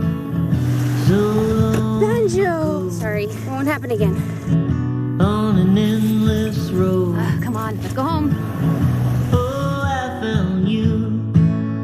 After 10 years, we've covered a lot of miles. Good thing I got a Subaru. Love is out there. Find it in a Subaru Crosstrek. Get 0% during the Subaru A Lot to Love event. Remember imagination? Where anything could happen. Where sun-made raisins taste like sour-flavored strawberries, and fruit snacks can simply be whole fruit. Sun-made sour raisin snacks. Imagine that. Would you like to try a burger made with plants? Plants. It's delicious, and I am a kid, so if I like it... Morningstar Farms, America's favorites, made from plants. Mirror, mirror on the wall. Makeup mode.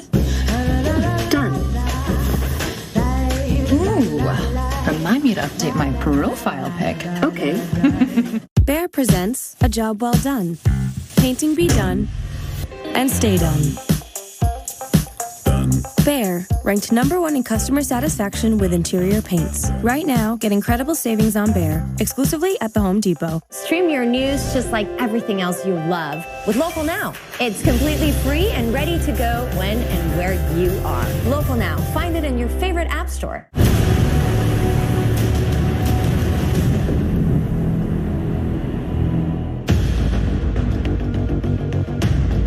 Oso, Washington, March 22nd, 2014.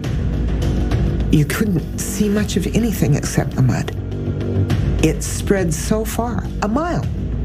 If you think of us as being in the center of it, that's a half a mile either way. Mud, logs, pieces of houses. A massive mudslide has just buried the Steelhead Drive community where Robin Youngblood lives. My house was a mobile home. I'm really grateful for that. The stick houses imploded. My house was on wheels. It moved.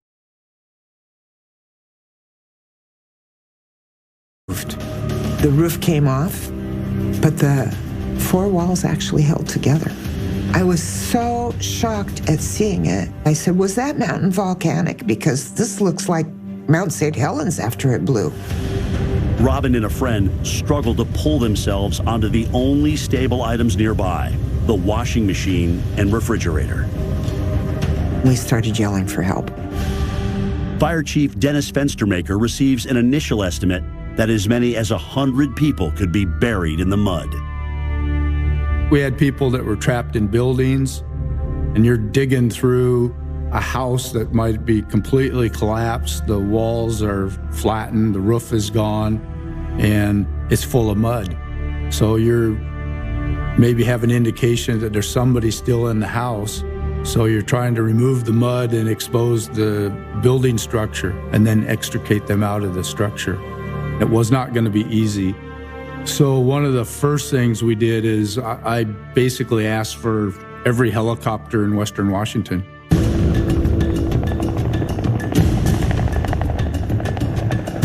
We could have been in the mud and water until